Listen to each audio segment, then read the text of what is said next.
안녕하세요. 소리 잘 들으십니까? 네. 안녕하세요. 한국천문연구원의 황우서입니다.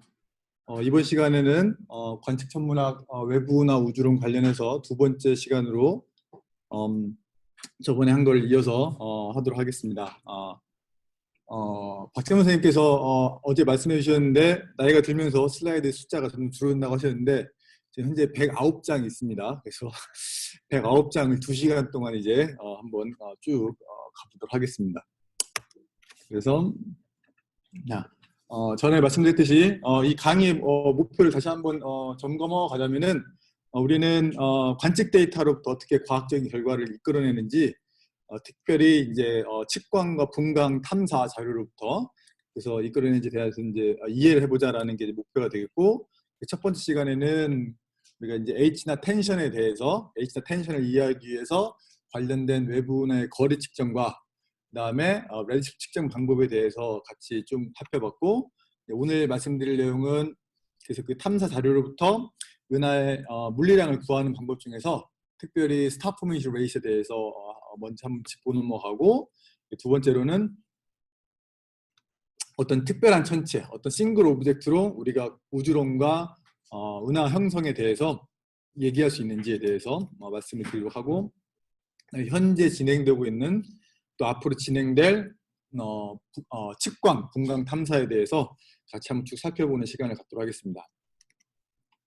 그래서 첫 번째 시간에 얘기하다가 이제 말하는데 저희가 그 첫 번째 시간에 기억을 돌이켜보면은 은하의 스펙트럼에서부터 레드시프트를 측정하고 그다음에 뭐 등등등에 대한 얘기를 많이 했었는데, 그 스펙트럼으로부터 우리가 SED 피팅을 할 때 여러 가지 다른 정보들도 우리가 얻어낼 수 있는데, 그 정보 중에 중요한 것 중에 하나가 바로 스타 포메이션 레이트, 즉 주어진 은하에서 1년 동안에 별이 얼마만큼 태어나는지 그거에 대한 정보를 우리가 알아낼 수 있습니다. 그럼 질문은 왜 여러 물리량들이 있을 텐데 왜 스타 포메이션 레이트가 중요한가? 라고 우리가 이제 질문을 할 수가 있는데, 이제 저번에 보여드렸던 그림 중에 하나가 이 그림이 있는데, 이 그림에서 이제 Y축은 이제 코스믹 스타 포메이션 레이트 덴시티라고 해서 우리 우주에서 주어진 단위 볼륨당 그다음에 1년에 몇 개의 태양과 같은 태양 질량의 얼마만큼의 별이 탄생되는가를 의미하는 거고, X축은 레드시프트, 즉 시간의 함수로, 그래서 보시면은 초기에서부터 별 탄생이 좀 증가했다가 처음에는 나중에 감소하게 됩니다. 그래서 이 트렌드가, 그래서 여기 우리가 마치 해가 뜨는 것처럼 해서 이 레드시프트 2 근처를, 이 픽이 보이는 이 근처를 코스믹 문이라고 이제 보통 부르는데, 우리 천체 물리에서는 천문학에서 중요한 이슈 중에 하나가 이 플롯이 왜 처음엔 증가했다가 픽이 어떤 데서 픽이 생기고 이 픽을 지나서 어떻게 감소하는지, 이 트렌드를 이해하는 게 굉장히 중요한 문제가 되겠습니다. 방금 말씀드린 대로 왜 처음에는 증가했다가 다시 감소하는가, 근데 이것이 실제로 일어나는 그 은하에서 일어나는 피직스랑 관련 있는데, 특별히 은하에 들어있는 별 탄생에 필요한 가스의 양, 그리고 또 실제로 별 탄생을 억제하거나 또는 별 탄생을 더 드라이브할 수 있는 그 갤럭틱 뉴클라이의 역할, 이런 것들이 복잡하게 이제 얽혀 있는 상태입니다. 그래서 이제 원래 우리가 이해해 보려고 했던 그림이 바로 이 그림이 되겠는데요. Y축은 역시 같은 그림, 같은 것입니다. 그래서 코스믹 스타 포인트 레이트 덴시티가 되겠고, 그다음에 X축은 레드시프트의 함수로, 그리고 여기에 많은 포인트들은 여러 관측 데이터를 가지고 다 합쳐놓은 거고요. 그다음에 여러 가지 선이 있는데, 이 선은 이제 고등과학원과 한국천문연구원에서 주도적으로 이제 하고 있는 호라이즌 5 시뮬레이션이라고 하는 게 있는데, 그래서 여기 이재현 박사랑 김용희 박사, 그다음에 신지혜 박사 등등 많은 분들이 이제 고생을 해서 얻은 커브가 있고, 그 다음에 또 다른 시뮬레이션, 우리가 알고 있는 코스몰로지컬 하이드로 시뮬레이션에서 얻은 호라이즌 에이전이라든가 일러스트 TNG에서 얻은 값들이 선으로 표시되어 있습니다. 그 질문은 과연 관측에서 얻은 이 데이터 포인트들을 과연 우리가 코스몰로지컬 시뮬레이션에서 잘 리프로듀스 할 수 있는가, 이제 그게 핵심이 되겠는데, 보시면은 하이 레시프트에서 올수록 잘 증가하는 걸 잘 리프로듀스 하는데, 중요한 근데 픽이 일어나는 근처 레시프트 2에서 이제 정확히 보면은 픽에 이 보면은 굉장히 픽이 약간 uncertain하죠. 시뮬레이션에서 약간 옵셋이 있는 것도 같기도 하고, 근데 실제 관측 데이터도 굉장히 이 픽이 샤프하게 정의되지 않기 때문에 이걸 확실히 얘기하기가 어렵긴 한데, 그 다음에 다시 또 떨어지는 트렌드가 있고요. 그래서 오버올 코스모로크 시뮬레이션이 실제 관측 데이터를 잘 설명할 수 있지만 우리가 디테일들을 따지고 봤을 때는 이제 어려운 점이 있습니다. 그렇기 때문에 과연 이 관측 데이터를 잘 맞추는 시뮬레이션을 하기 위해서는 우리가 뭘 해야 되는가, 이제 그게 바로 핵심이 되겠고요. 이제 우리는 이번 시간에는 그럼 이 중요한 플랫을 만들기 위해서 우리가 어떤 거를 해야 이 중요한 플랫, 제일 중요한 게 결국에는 은하의 스타 포인트 레이스를 잘 측정하는 게 될 텐데, 어떻게 하면 스타 포인트 레이스를 잘 측정할 수 있는지 이제 그 얘기를 해보도록 하겠습니다. 그래서 은하의 스타 포인트 레이스를 측정하는 방법은 여러 가지 방법이 있는데, 여러 파장에 대해서, 그래서 우리가 UV부터 H알파, 그다음에 이제 토탈 인프라레드 라이트, 그다음에 또 이제 특정 파장에서 인프라레드 라이트이 있고, 그다음에 라디오나 엑스레이 등등 여러 파장대의 트레이서를 사용을 해서 스타 포인트 레이스를 구할 수 있습니다. 그래서 구하는 공식들이 이렇게 잘 정의가 되어 있는데, 우리가 그러면 왜 이렇게 다양한 트레이스를 이용을 해서 스타 포인트 레이스를 측정할 수 있는지 이제 피직스를 생각을 해보면 이제 이해할 수 있겠는데, 이제 보통 별이 태어난다, 젊은 별이 태어난다고 생각하면 보통 우리가 오비스타를 생각하고 있는데, 오비스타 스펙트럼에는 보통 UV가 이제 많이 나오게 되고, 저번에 말씀드렸듯이 UV가 여기서 별이 탄생이 되면은 UV가 가스에 더스트에 우리가 흡수됐다가 재방출되면서 더스트의 그 템퍼러처에 맞는 블랙바디 레디에이션이 이제 적외선에서 나오게 되고, 그래서 이런 스타 포메이션이 일어나는 지역에서 이런 것들이 한꺼번에 우리가 관측을 하기 때문에 UV로 봤을 때는 별들의 UV 라이트 직접 보게 되는 거고, IR로 관측됐을 때는 더스트에서 새로 재생산된 이제 별을 보게 되는 것입니다. 그리고 이제 그래서 우리 즉 과학에서는 옵티컬에서는 가장 많이 쓰는 게 H알파 에미션 라인이 되겠는데, 이제 별 탄생으로 해서 이제 수소가 재결합을 할 때 리커멘했을 때 이제 H알파 이제 에미션 라인이 우리가 이제 보게 되는데, 실제 은하의 스펙트럼을 보게 되면은 이렇게 커서가 지금 안 보여서 커서가 은하의 스펙트럼을 보게 되면 이렇게 이제 컨티듐이 있고, 이 컨티듐에 여러 가지 방출선이 있는데 여기 H알파 라인이 6563 옹스트롱에서 우리가 보이게 됩니다. 그래서 우리가 H알파 라인의 이 플럭스, 이 에미션 라인의 적분을 하게 되면은 H알파 플럭스를 잴 수가 있고, 그 다음에 그 은하까지 레시프트를 알게 되면은, 거리를 알게 되면은 H알파의 루미너시티를 구할 수가 있고, H알파 루미너시티를 우리가 아까 구한 그 스타 포인트 레이트 그 식으로부터 스타 포인트 레이트를 직접 이제 알아낼 수가 있습니다. 실제로 이제 구하는 방법에 있어서 근데 이 스펙트럼을 좀 더 확대해서 보게 되면은 H알파 라인이 이렇게 보이는데, 그래서 쉽게는 이제 이 면적을 구하기 위해서 마치 가우시안 피팅을 하고 컨티듐을 그냥 싹둑 잘라서 가우시안의 면적을 구하면 되는데, 실제로 이제 그 안에 피직스를 좀 더 들여다보면은 우리가 은하 내에서 이 H알파 라인이 생성되는 위치에 약간 업투선이 있게 됩니다. 그래서 이 업투선을 우리가 보정을 해줘야 그래서 컨티듐을 그냥 싹둑 1차로 자르면 안 되고요. 실제로는 이 컨티듐의 업투션까지 고려를 해준 이 양을 H알파에 더해줘야 실제로는 H알파 플럭스를 정확하게 측정을 하게 되는데, 실제로 진짜 이제 연구하는 레벨에서는 그래서 이제 직접 구하기 위해서 이 검은색으로 표시된 게 관측된 은하의 스펙트럼이고, 이 빨간색이 바로 이 은하의 컨티듐, 스텔라 컨티듐을 우리가 옵션까지 고려를 해서 구한 거 되겠는데, 그래서 빨간색 라인에 흡수되는 것까지 고려를 해서 그 에미션 라인의 플럭스를 재게 됩니다. 그래서 이런 식으로 H알파 라인의 플럭스를 재고 그 루미너시티로부터 스타 포인트 레이스를 구하게 되는데, 근데 이제 많은 분들이 헷갈려 하시는 것 중에 하나가 이제 비슷한 개념으로 이퀴블런트 위스라는 게 있는데, 제가 강조하고 싶은 거는 이퀴블런트 위스는 플럭스랑 다르다라고 하는 거.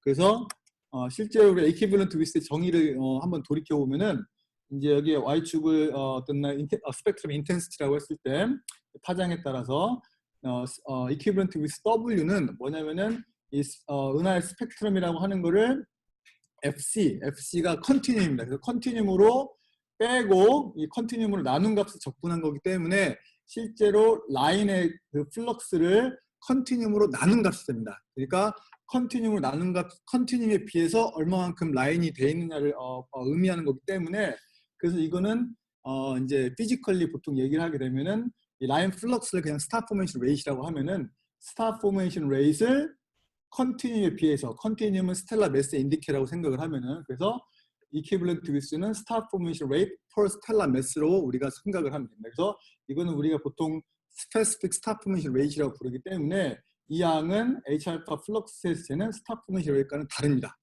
그러니까 여러분들이 H알파 이퀴블런트 위스를 쟀다라고 해서 그거를 스타 포메이션 레이트로 바꿀 수 있다라고 생각하시면 안 된다는 것을 제가 말씀드리고 싶었고요.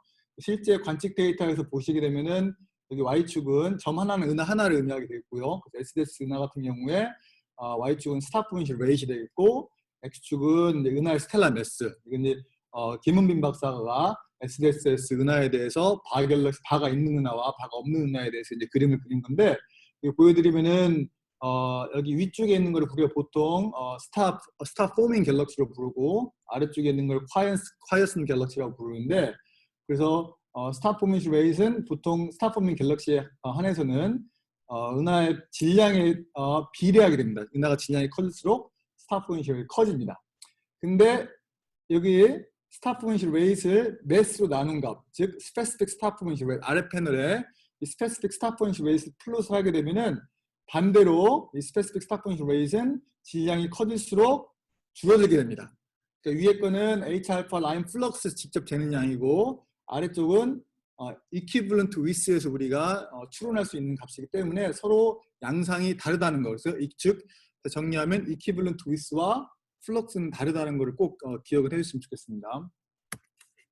그래서 방금 얘기한 거는 우리가 특별히 이제 광학 스펙트럼에서 우리가 어떻게 스타 포메이션 레이트를 재는 거에 대해서 말씀을 드렸는데, 아까 처음에 말씀드린 대로 여러 가지 방법이 있는데, 스타 포메이션 레이트 재는 방법에는 그래서 서로 잘 맞는지 이런 것들을 이제 확인해야 될 필요가 있겠습니다. 그래서 하나 방법으로는 충분하지 않은데, 보통 우리가 H알파로 스타 포메이션 레이트를 잴 때도 실제로는 이 스타 포밍 리전을 빠져나온 H알파 포톤을 우리가 재는 거기 때문에 실제로 빠져나오지 못한 포톤을 우리가 커렉션을 해줘야 됩니다. 그래서 그걸 인스팅션 커렉션을 보통 우리가 해주게 되는데, 그래서 보통 원래 H알파 라인을 있는 그대로 재고, 그다음에 인스팅션의 양이 얼마나 된지를 우리가 알아낸 다음에 그만큼 보정을 해주게 되는데, 이제 그렇게 해주는 방법이 보통 많이 쓰는 한편, 다른 한편은 어떻게 하냐면은 그냥 H알파를 그냥 잰 그 값, 로 값에다가 우리가 인스팅션 커렉션 대신 우리가 적외선에서, 즉 더스트에서 나오는 양, 이미 UV 포톤을 받아서 리프로세스 되는 그런 적외선에서 나오는 값을 적절히 합하면 이게 실제로 더스트 커렉션 한 양과 같게 됩니다. 그렇기 때문에 이렇게 하는 이유는 뭐냐면은 우리가 H알파를 측정한 거에서 더스트 인스팅션 커렉션을 해주는 게 불분명하고 불확실한 면이 있기 때문에, 그렇게 하니 차라리 실제 관측한 양, 서로 다른 파장에서 관측한 양을 그냥 단순한 합으로 토탈 스타 포인트를 측정하는 게 더 정확하지 않겠느냐라는 그런 생각에서 이런 다양한 레시피가 나오게 됐는데, 실제로 우리가 이제 연구하는 레벨에서 여기 보시면은 아까 다시 Y축은 우주 전체에 평균적으로 보는 스타 포인트 레이트 덴시티가 되겠는데, 이거를 레시피 함수로 봤을 때 실제로는 IR, 즉 더스트로 잰 스타 포인트 레이트 커브가 위에 거고, UV로 나오는 걸 직접 측정한 건 이렇게 됩니다. 그래서 우리가 토탈 스타 포인트 레이트를 얘기하려면 이 두 개를 합쳐야 됩니다. 합쳐서 이 두 개를 합해서 나온 이제 그 곡선이 바로 오른쪽이 되겠고, 이 데이터를 이 검은색 선으로 우리가 잘 피팅해서 피직스를 이해하려고 이제 하는 것입니다. 그래서 중요한 거는 토탈 스타 포인트 레이스를 측정할 때는 우리가 이제 UV나 H알파에서 나온 거를 더스트 인스팅션 커렉션을 하거나 그렇게 하는 거 대신에 그냥 두 개의 서로 다른 옵서버블로 UV와 IR 두 개를 합으로써 우리가 토탈을 구하면 되겠다라는 건데, 그러면 이제 거기까지가 측정에 관한 얘기고, 두 번째로는 방금 얘기했듯이 과연 이 코스믹 스타 포인트 레이트 덴시티 커브를 과연 우리가 어떻게 이해해야 되는가 라고 하는 건데, 이거를 제가 숙제를 내주려고 하다가 그냥 이제 가져왔는데, 보통 처음에 스타 포메이션 레이시 시간에 따라서 증가하는 거는 당연히 옛날에는 은하가 생성이 됐을 때는 가스가 이제 스타 포메이션을 할 수 있는 가스 양이 많았기 때문에 은하가 가스가 수축할 수 있고 뭉치고 수축할 수 있고 그럴 수 있는 조건만 되면은 물론 템퍼러처 낮아야 되긴 하겠지만 계속해서 별 탄생을 이룰 수 있습니다. 그래서 아주 먼 옛날에는 은하가 다른 헤일로와 멀지를 막 하면 할수록 계속해서 스타 포메이션이 증가하게 됩니다. 근데 증가하다가 어느 순간을 넘어서부터는 우리가 이제 가스 양이 점점점 은하도 써먹다 보니까 가스 양이 무한정 많은 게 아니에요. 물론 이제 밖에서 리필이 될 수도 하겠지만 그러다 보니까 이제 멀징이 아무리 많이 은하가 계속 일어난다 하더라도 자기 갖고 있는 퓨얼 자체가 줄어들기 때문에 무작정 늘어날 수는 없고 그 다음부터는 이제 줄어들게 되는데 이 줄어드는 거는 방금 말씀드렸듯이 가스가 줄어드는 그 효과 플러스 또 우리가 보통 얘기하는 퀸칭 메커니즘 퀸칭의 소스로는 뭐 AGN이 스타 포메이션을 억제한다든가 하여튼 그 스타 포메이션이 일어나려면 덴시티와 템퍼러처 조건이 만족해야 되는데 이 덴시티와 템퍼러처 조건을 만족하기 못하게 막는 그런 것들 때문에 스타 포메이션이 억제된 효과 두 가지가 같이 결합돼서 점점 줄어들게 됩니다. 그래서 아까 말씀드렸듯이 그렇다면 이 픽이 레시피 2 정도에 우리가 있는 걸로 이제 관측이 되는데 과연 저게 우리가 시뮬레이션 잘 리프로듀스 할 수 있는지 그게 핵심이 되겠고 방금 말씀드린 대로 이 커브를 이해하는 데는 키가 되는 게 보통 은하의 가스 프랙션 가스가 얼마만큼 많냐 그 다음에 퀸칭한 메커니즘이 과연 뭐냐 이런 것들이 이제 핵심이 되겠습니다.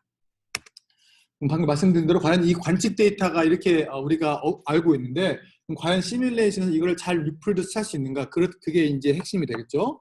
그렇다면 시뮬레이션에서 과연 스타 포메이션 현상을 어떻게 우리가 기술하냐 또는 어떻게 재현해라는 걸 생각을 해보면은 방금 말씀드린 대로 이제 두 가지가 필요한데 첫 번째로는 이게 이제 예전에 우리가 보통 부르는 슈밋 캐니컬로라고 하는 건데 뭐냐면 Y축은 스타 포메이션 레이트 덴시티입니다. 단위 면적당 별이 얼마만큼 많이 태어나는 거고 X축은 그 같은 면적에 있는 가스 덴시티, 퓨얼이 되는 거겠죠. 그래서 보면은 가스가 많을수록 스타 포메이션이 많죠.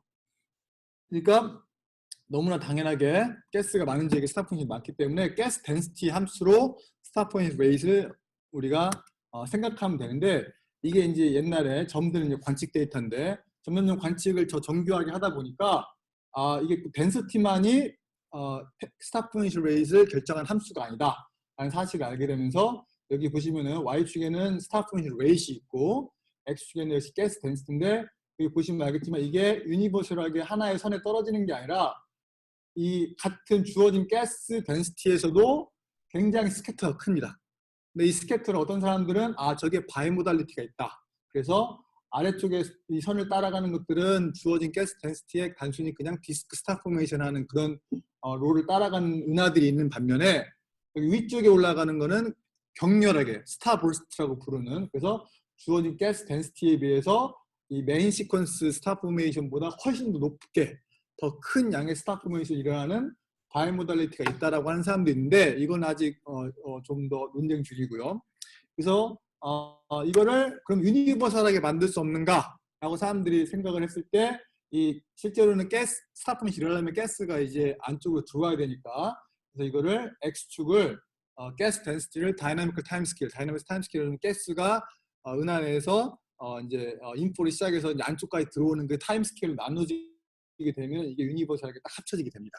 그래서 이제 실제 스타 포메이션 레이스 기술할 때 이 두 가지의 함수로 우리가 이제 기술하면 된다고 하는데 실제로는 여기에 실제로 시뮬레이션 구현할 때 여기에 이제 가스 템퍼러처도 들어가고 그다음에 좀 더 작은 스케일로 가게 되면 뭐 터뷸런스도 우리가 또 여기에 영향을 줄 수도 있고 여러 가지 많은 디테일 피직스가 있는데 아무튼 이제 그것들을 그거에 대해서는 나중에 이재현 박사님한테 잘 여쭤보면 되겠고요. 그래서 이제 이게 바로 실제 관측 데이터와 우리가 HR5에서 얻어낸 커브를 비교한 그림 다시 아까 같은 그림인데 그래서 말씀드렸다시피 HR5 그림이 이제 검은색 실선이 되겠는데 오버롤 잘 맞는 반면에 보시면은 어떤 특정 가까운 레시피에서는 약간의 데이터와 시프트가 있는 것처럼 보이기도 하고 그다음에 픽의 위치가 약간 다른 것처럼 보이기도 하고 그런 것들이 방금 말씀드린 스타 포메이션 레이스를 시뮬레이션에서 기술하는 또는 그 넣는 메커니즘의 디테일 피직스들이 우리가 아직 명확하게 이해를 못하고 있는 것 플러스 그 다음에 우리가 그리드 안에서 표현할 수 없는 서브 그리드 피직스 때문에 생긴 차이라고 이제 생각이 들고 있습니다. 아무튼 현재는. 그래서 이거에 대해서는 이제 김정환 교수님께서 아마 호라이즌 5 설명을 또 얘기를 해주실 거 있을 것 같고요. 그래서 스타 포인트 레이스를 우리가 이렇게 잘 구할 수 있다. 라고 이제 관측에서 구한 거랑 시뮬레이션 구한 거를 비교할 수 있다는 말씀을 드리고 싶었고, 실제로 그러면 스펙트럼에서 방금 보여드린 이제 스타 포메이션 레이트 히스토리, 시간의 함수로 어떻게 스타 포메이션이 변화해 왔는지 그거를 혹시 우리가 또 관측 데이터에서 직접 얻어낼 수 있는가라고 이제 했는데, 여러분 생각을 해보시면 은하라고 하는 게 은하가 처음 생성돼서 현재까지 관측될 때까지 한 번 별탄생을 딱 하고 끝나는 게 아니잖아요. 별탄생이라고 하는 거는 지속해서 계속해서 이제 일어나기 때문에 어떤 한 은하가 있을 때 걔가 시간의 함수로 어떻게 별탄생이 일어나는지 그걸 우리가 알아낼 수 있지 않을까라고 이제 했을 때 바로 스펙트럼 우리가 이용해서 할 수 있다는 말씀을 드리고 싶은데, 여기 위에 패널에 보시는 거는 검은 색선은 어떤 은하의 이제 광학 스펙트럼이 되겠습니다. 그 빨간색은 우리가 SED 피팅을 해서 구한 베스트 핏이 되겠는데, 이 베스트 핏을 구하면은 결론부터 말씀을 드리면은 여기 베스트 핏을 할 때는 실제로 여러 나이의 은하의 스펙트럼을 잘 조합을 해서 베스트 핏을 구한 건데, 그 조합을 할 때 예를 들면은 여러분들이 100개의 스펙트럼이 있다. 100개의 서로 다른 나이와 메탈리스트 가진 스펙트럼이 있을 때 그 스펙트럼을 합해서 이 토탈을 만들 수 있으면 그 합할 때 각각의 코에피션트, 그 코에피션트를 우리가 어떤 라이프 프랙션이라고 생각을 하면은, 그래서 여기 X축은 은하의 템플릿의 나이에 해당하고 이 Y축 히스토그램의 높이는 바로 그 각각 템플릿의 앞에 들어가는 코에피션트가 되겠습니다. 그래서 이거를 이렇게 합하게 되면은 이 검은색 스펙트럼을 잘 설명할 수 있다라고 베스트 핏을 구할 수 있으면, 이게 무슨 말이냐면은 이 은하는 아마도 10억 년쯤 전에는 이만큼의 스타 포메이션이 있었고, 그다음에 최근 10의 6승 2호 정도 되는 약 100만 년 전에는 이 정도의 스타 포메이션이 있었다는 걸 우리가 이제 상대적으로 알 수 있는데, 재미난 거는 위에 거는 우리가 얼리 타입 갤럭시, 즉 타운나 같은 경우고, 아래 거 같은 경우는 스파이럴 갤럭시 같은 경우에서 이 직접적인 스타 포메이션 히스토리를 그냥 하나 은하에 대해서 보는 것보다 이 두 개를 비교하면 확실히 다르다는 걸 볼 수 있어요. 그래서 위에 거 같은 경우는 타운나 같은 경우는 확실히 나이가 많은데 라이프 프랙션이 많은 반면에 나선나 같은 경우는 나이가 적은데 훨씬 더 라이프 프랙션이 많죠.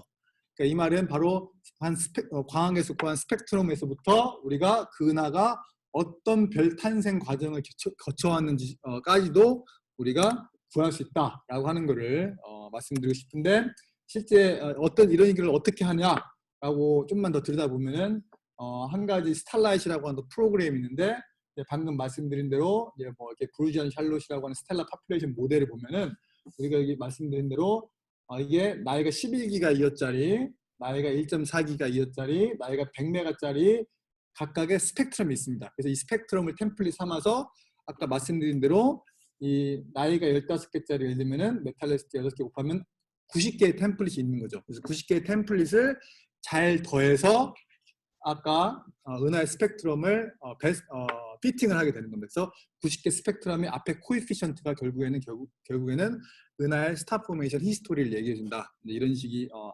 아이디어가 되겠습니다. 그래서 스타 포메이션 구할 수 있고, 근데 이제 지금 말씀드린 이제 스타 포메이션 히스토리와 이 SED 피팅에 관련돼서는 광고로 이제 8월 말에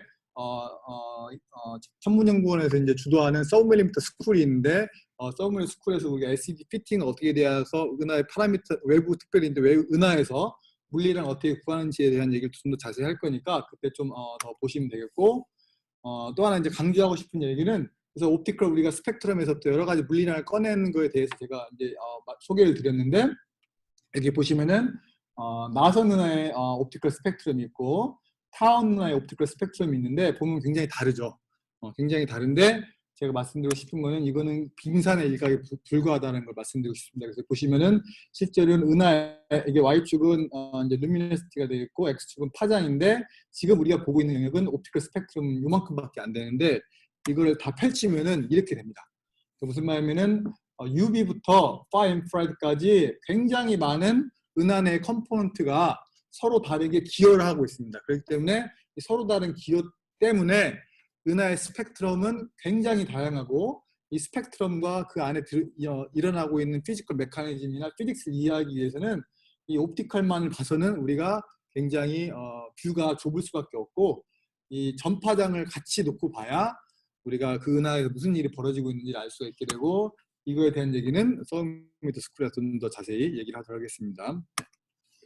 지금까지 말씀드린 내용은 이제 은하의 스펙트럼에서 물리량을 구하는 방법, 특별히 스타 포인트 레이스에 초점을 맞춰서 그래서 관측에서 구한 스타 포인트 레이스를 시뮬레이션에서 구한 스타 포인트 레이스와 결합을 해서 코스믹 스타 포인트 히스토리가 어떻게 되는지를 우리가 비교하는 그거에 대해서 말씀을 드렸고 지금부터 말씀드릴 내용은 어떤 특별한 천체, 한두 개의 천체를 가지고 우리가 우주론이나 갤럭시 포메이션에 대해서 굉장히 많은 얘기를 할 수 있다는 것을 이제 보여드릴 예정입니다. 여기 보여드리는 거는 우리가 시뮬레이션, 우리의 관심사 중에 하나는 과연 우리의 우주를 어떤 모형으로 설명할 수 있을까에 대한 얘기인데, 그래서 각각의 이제 우주 모형이 있을 때 여기 이제 우주 모형이 이제 서로 다른 줄은 이제 박정원 선생님이 설명해 주신 것 중에 하나 이제 우주론 각각의 파라미터들이 있는데 그 파라미터의 양이 다를 때 이제 각각의 다른 컬럼은 하이 레시프트 G equal 1, 그다음에 로우 레시프트까지 진화하는 모습을 이제 스냅샷으로 보여주고 있는 것입니다. 근데 이제 재미난 건 여기서 우리가 은하단이라고 하는 거 굉장히 질량이 큰 어떤 물체를 우리가 이제 찾을 수가 있는데 그 찾은 거를 이 Y축에 보여드리는 그림은 어떤 주어진 특정 레드시프트에서 그 찾은 거의 개수를 플롯을 할 수가 있는데 이 서로 다른 커브는 바로 뭘 보여주고 있냐면은 바로 서로 다른 우주 모형을 보여주고 있습니다. 재미난 건 뭐냐면 여기 보시다시피 서로 다른 우주 모형일 때 바로 특정 시점에 관측되는 은하단의 개수가 굉장히 다르다는 걸 알 수 있죠. 바로 무슨 말이냐면은 우리가 관측적으로 어떤 특정 시점에 은하단의 개수를 측정할 수 있다면, 즉 여러 레시피를 측정할 수 있다면 그것이 서로 다른 우주 모형에서 예측하는 것과 비교를 통해서 우리 우주가 어떤 모형에 잘 맞는지를 우리가 판가름할 수 있다는 거겠죠. 그래서 실제로는 이제 은하단 같은 그런 스트럭처를 주어진 질량과 주어진 웰스트 함수로 구하는 것은 굉장히 중요한 코스모로지컬 테스트로 쓸 수가 있다라고 하는 거고, 특별히 이 격차는 하이 레드시프트로 갈수록 격차가 심해지기 때문에 특별히 하이 레드시프트에서 은하단의 개수를 잘 세는 게 중요합니다.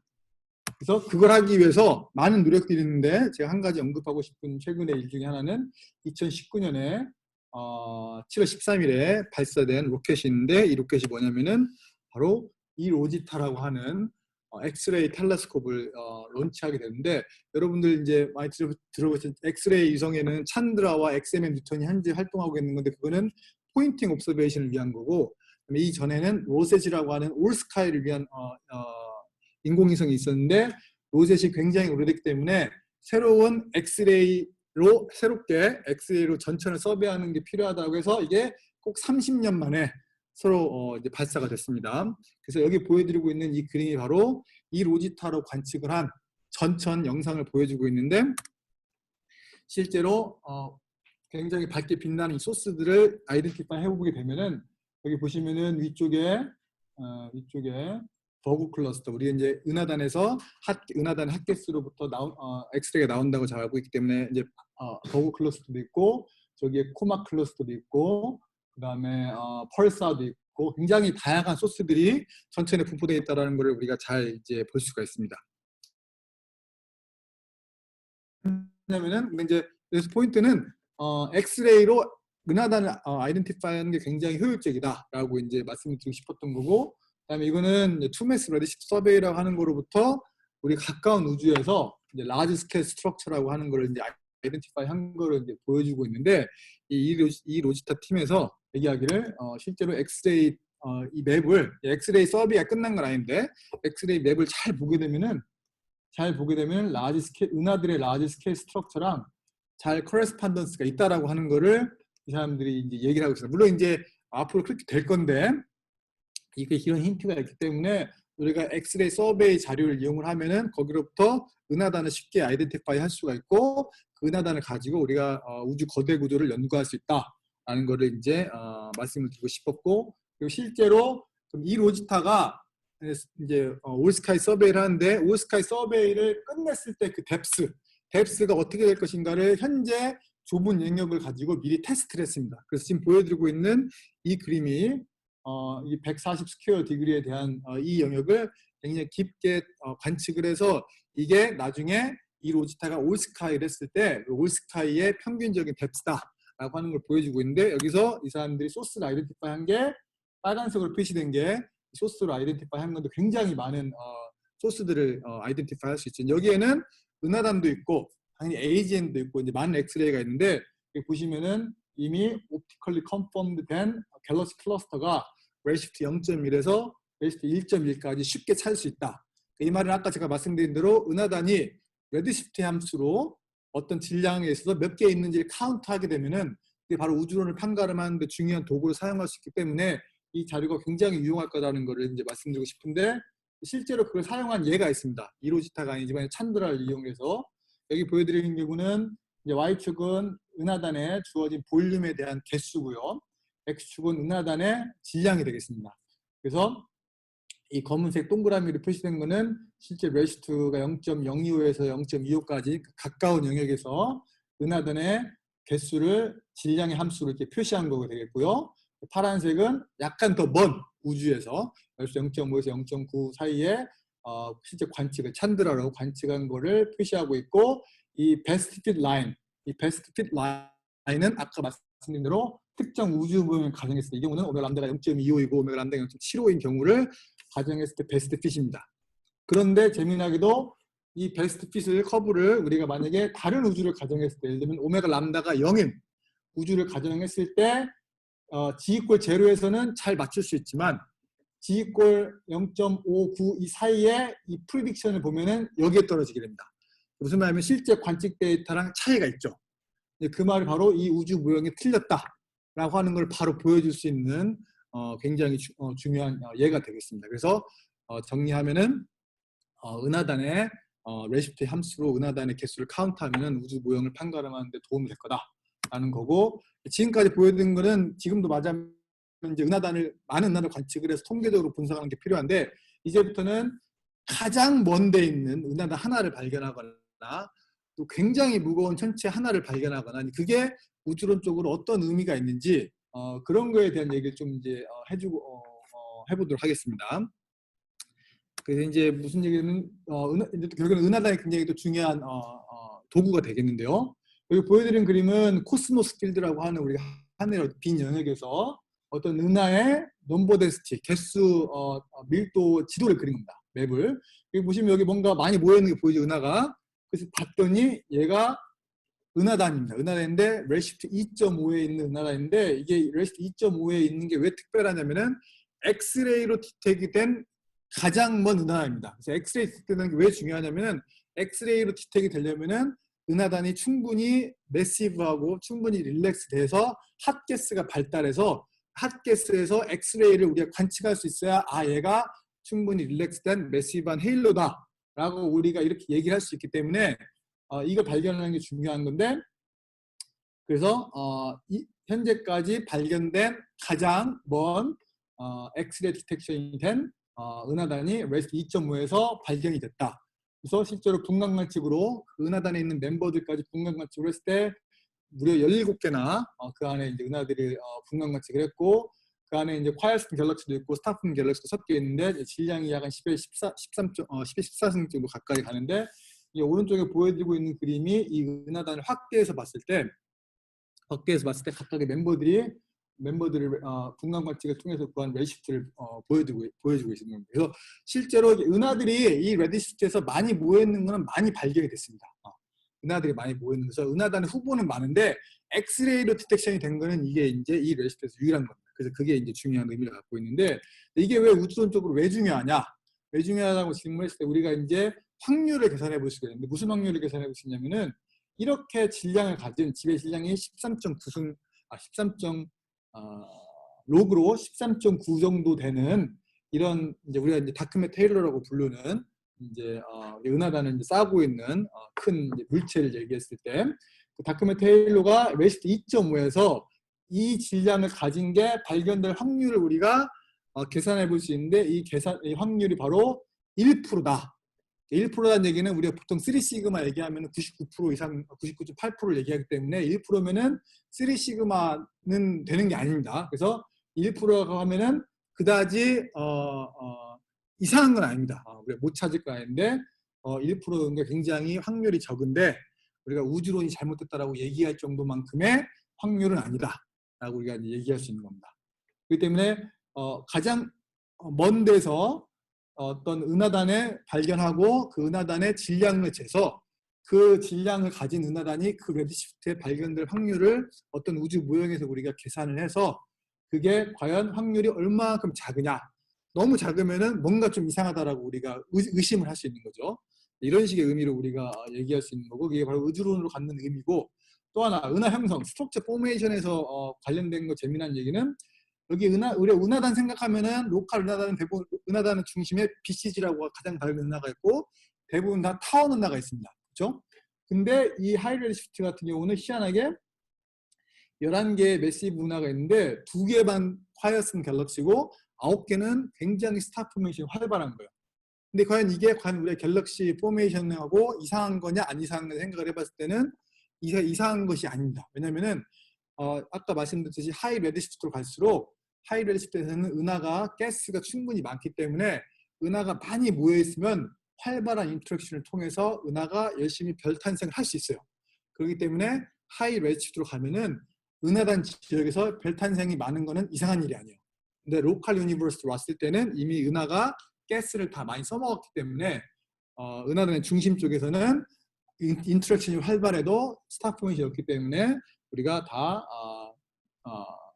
별탄생이 활발하지 않은 은하만 보이게 되는데 실제로 이거를 우리가 시뮬레이션 자료를 통해서 그래서 이제 천문여 신지혜 박사와 송영미 박사 같이 일러스트 TNG 데이터를 가지고 이제 그 레시피에 따른 함수로 은하단의 은하들의 환경에 따라서 그래서 Y축에 보여드리고 있는 거는 이제 별 탄생률이고 X축은 그 은하가 놓인 환경, 보통 로컬 덴시티라고 의미하는데 그래서 오른쪽으로 갈수록 더 이제 고밀도 지역을 의미하게 됩니다.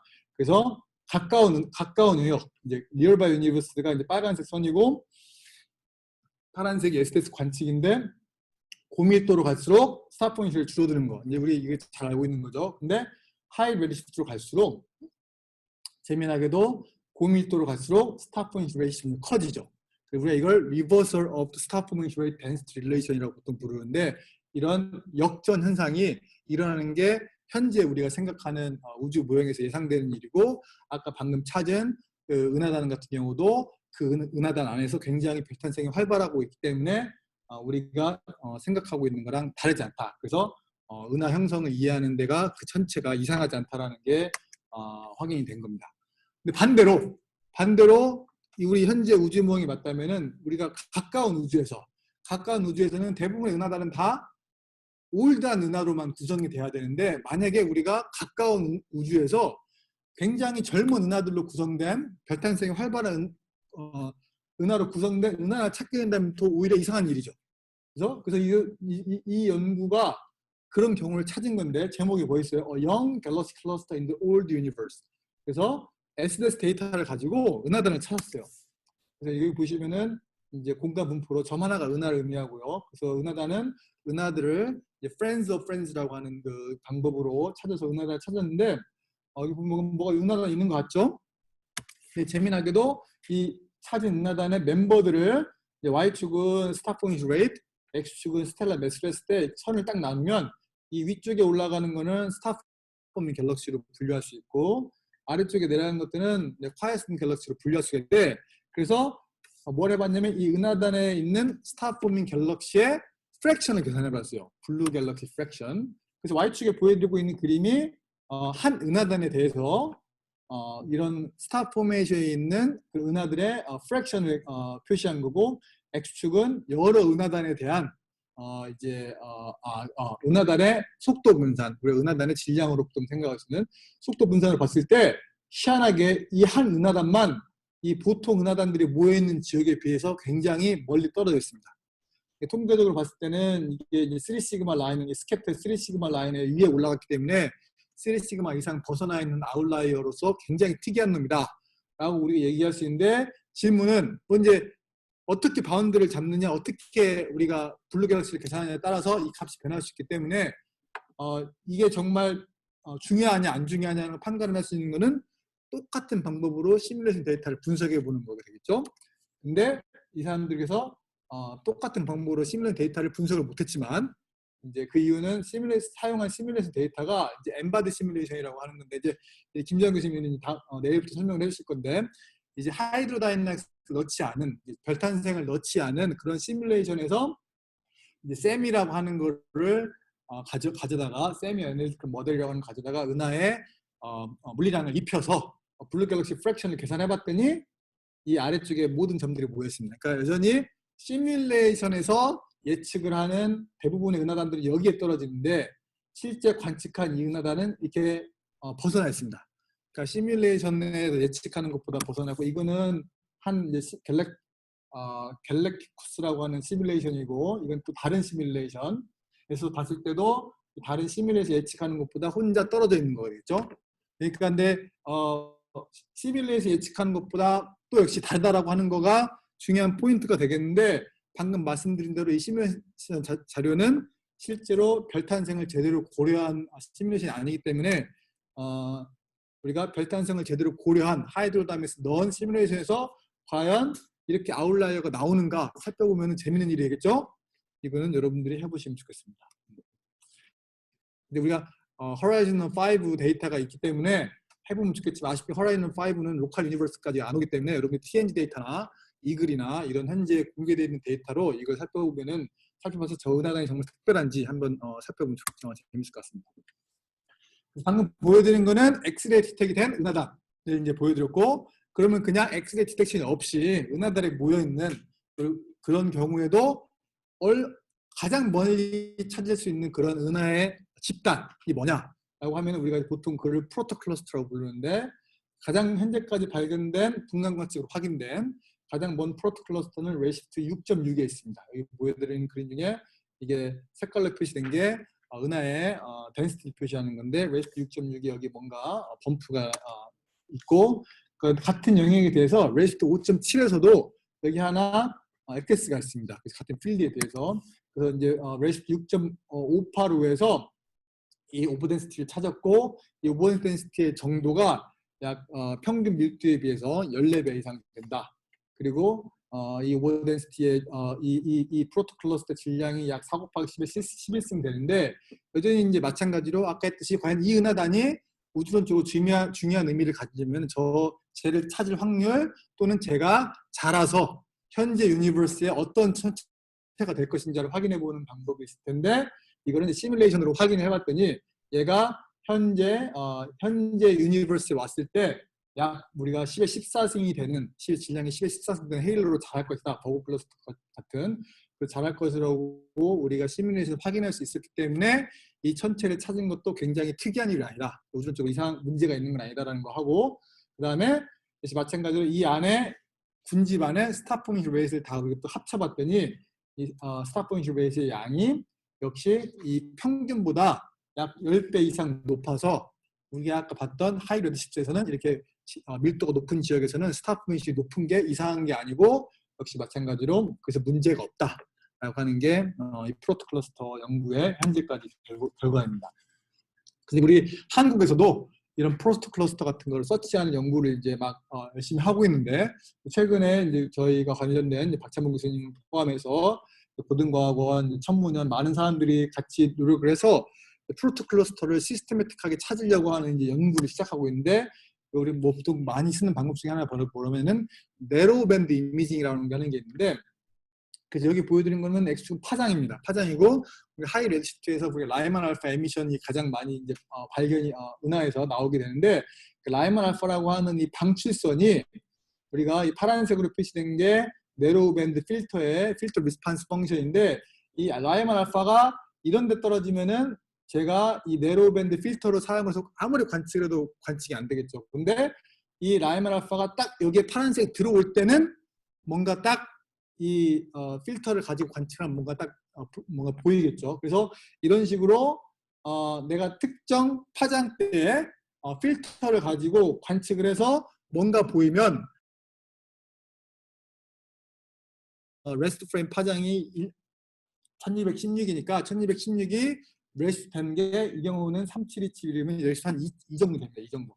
레스트 2가 되는 모든 천체를 한 번에 손쉽게 구해낼 수 있는 방법이 되는데, 그래서 그렇다면 이 네로밴드 필터의 중심 파장을 여러 파장대에 놓으면은 우리가 원하는 라이만 알파가 레드시프트가 되는 그런 우리 특정 레드시프트를 고를 수가 있는데, 예를 들면은 MB420이라고 하는 거는 4200 옹스트롱인데 라이만 알파가 4200 옹스트롱까지 레시스트 되려면은 레시스트가 2.45 정도 돼야 되고, 이제 MB673 같은 경우는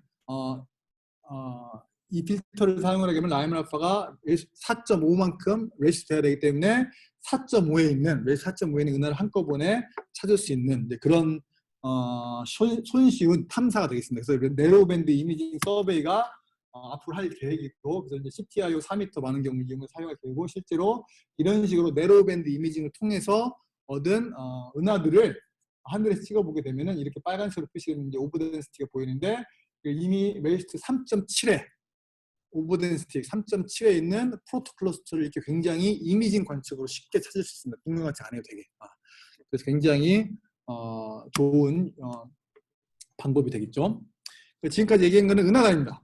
이제 이번에는 은하 같은 경우도 마찬가지로 분간 관측으로 확인된 가장 먼 은하를 찾는 게 중요한 의미를 갖는데, 이제 그 뒤에 가서 말씀드리겠고, 그래서 현재까지 분간 관측으로 확인된 가장 먼 은하는 요겁니다. 레시스트 9.1에 있는 9.1에 있는 건데, 이거는 실제로 HST 이미지로 찍은 거고, 분간 관측은 이제 알마 관측을 통해서 알마에서 이제 에미션 라인이 보이는데 이게 레시스트 9.1에 있고, 실제로 라이만 알파 에미션도 여기 노란색으로 표시된 거 이제 분간 관측을 통해서 레시스트 9.1이라는 걸 확인했습니다. 확인을 했는데, 이게 왜 중요하냐? 레시스트 9에 있는 은하를 찾는 게 왜 중요하냐라는 의미는, 여기 보면 허블 울트라 딥필드라고 하늘의 빈 영역을 HS도 굉장히 딥하게 찍은 건데, 여기 이제 마름모 이런 걸로 표시된 것들이 하이 레드시프트 은하의 캔디드입니다. 이거는 분간 관측을 해서 찾은 게 아니고 후보인데, 이렇게 여러 레시프트 10 근처에 은하들을 많이 찾는 게 왜 중요하냐면, 여러분들이 은하의 우주의 역사를 한번 생각을 해보시면은, 빅뱅이 있은 후로 이제 언젠가 별이 생성이 되겠죠. 퍼스트 스타가 생겨나고, 그 다음에 퍼스트 갤럭시가 생겨날 텐데, 질문은 과연 뭐냐면, 우리가 알고 있는 우주 모형에서 언제 퍼스트 갤럭시가 생성이 되고, 이런 것들이 굉장히 중요한 이슈가 되겠는데, 우리가 굉장히 먼 은하를 확인함으로써 바로 그 첫 번째 갤럭시가 언제 시작됐는지를 우리가 중요한 컨스트레인트를 줄 수가 있습니다. 그래서 자꾸 기록을 이제 경신해 나가면서 우주 모형이 퍼스트 갤럭시가 최소한 이때부터는 생겨나야 된다라고 하는 걸 우리가 모델에 제한을 줄 수 있기 때문에, 이 퍼스트 갤럭시를 찾는 게 굉장히 중요한 일이고, 앞으로도 계속해서 기록을 경신하기 위해서 노력을 할 예정입니다. 그래서 지금 말씀드린 내용은 가장 먼 그냥 은하를 찾는 거고, 이번에는 가장 먼 콰이어슨 갤럭시. 이게 왜 중요하냐면은 또 은하 형성 이론에서 중요한 것 중에 하나가, 은하가 단순히 태어난 게 아니라 태어나서 얘가 퀸칭, 별이 어떻게 스타프먼이 억지되는지 퀸칭 메커니즘을 이해하기 위해서는 콰이어슨 갤럭시가 언제 나타나느냐가 중요합니다. 왜냐하면 이게 아까 만약에 AGN이 퀸칭을 주로 하게 된다면 AGN이 나타나는 시기와도 우리가 결부되어 있기 때문에, 그래서 콰이어슨 갤럭시가 언제 발견되는 것도 중요한데, 이 논문 같은 경우는 레이스 3.7에서 매시브 콰이어슨 갤럭시를 발견했다. 그래서 여기 보시는 HST 그림이 있고 사진이 있고, 이게 옵티컬 스펙트럼이 되겠습니다. 그래서 콰이어슨 갤럭시, 별 탄생이 없는 은하 같은 경우는 에미션 라인이 없고 다 업투션 라인만, 4개 다 업투션 라인들이 이렇게 보이게 되죠. 그래서 이 은하는 콰이에센트 갤럭시고 실제로 풀 스펙트럼을 보시기에는 SED를 보시면 이게 점들은 다 데이터 포인트고 검은색 선은 이제 베스트 핏 모델이 되겠는데 이 베스트 모델을 통해서 여러 가지 물리량을 이제 구할 수가 있게 됩니다. 그래서 이분들의 결론이 뭐였냐면 이 논문이 왜 네이처에 나왔냐면 early formation of such massive systems 이렇게 굉장히 무거운 시스템이 이렇게 레시프트가 클 때 나타나는 것은 우리의 갤럭시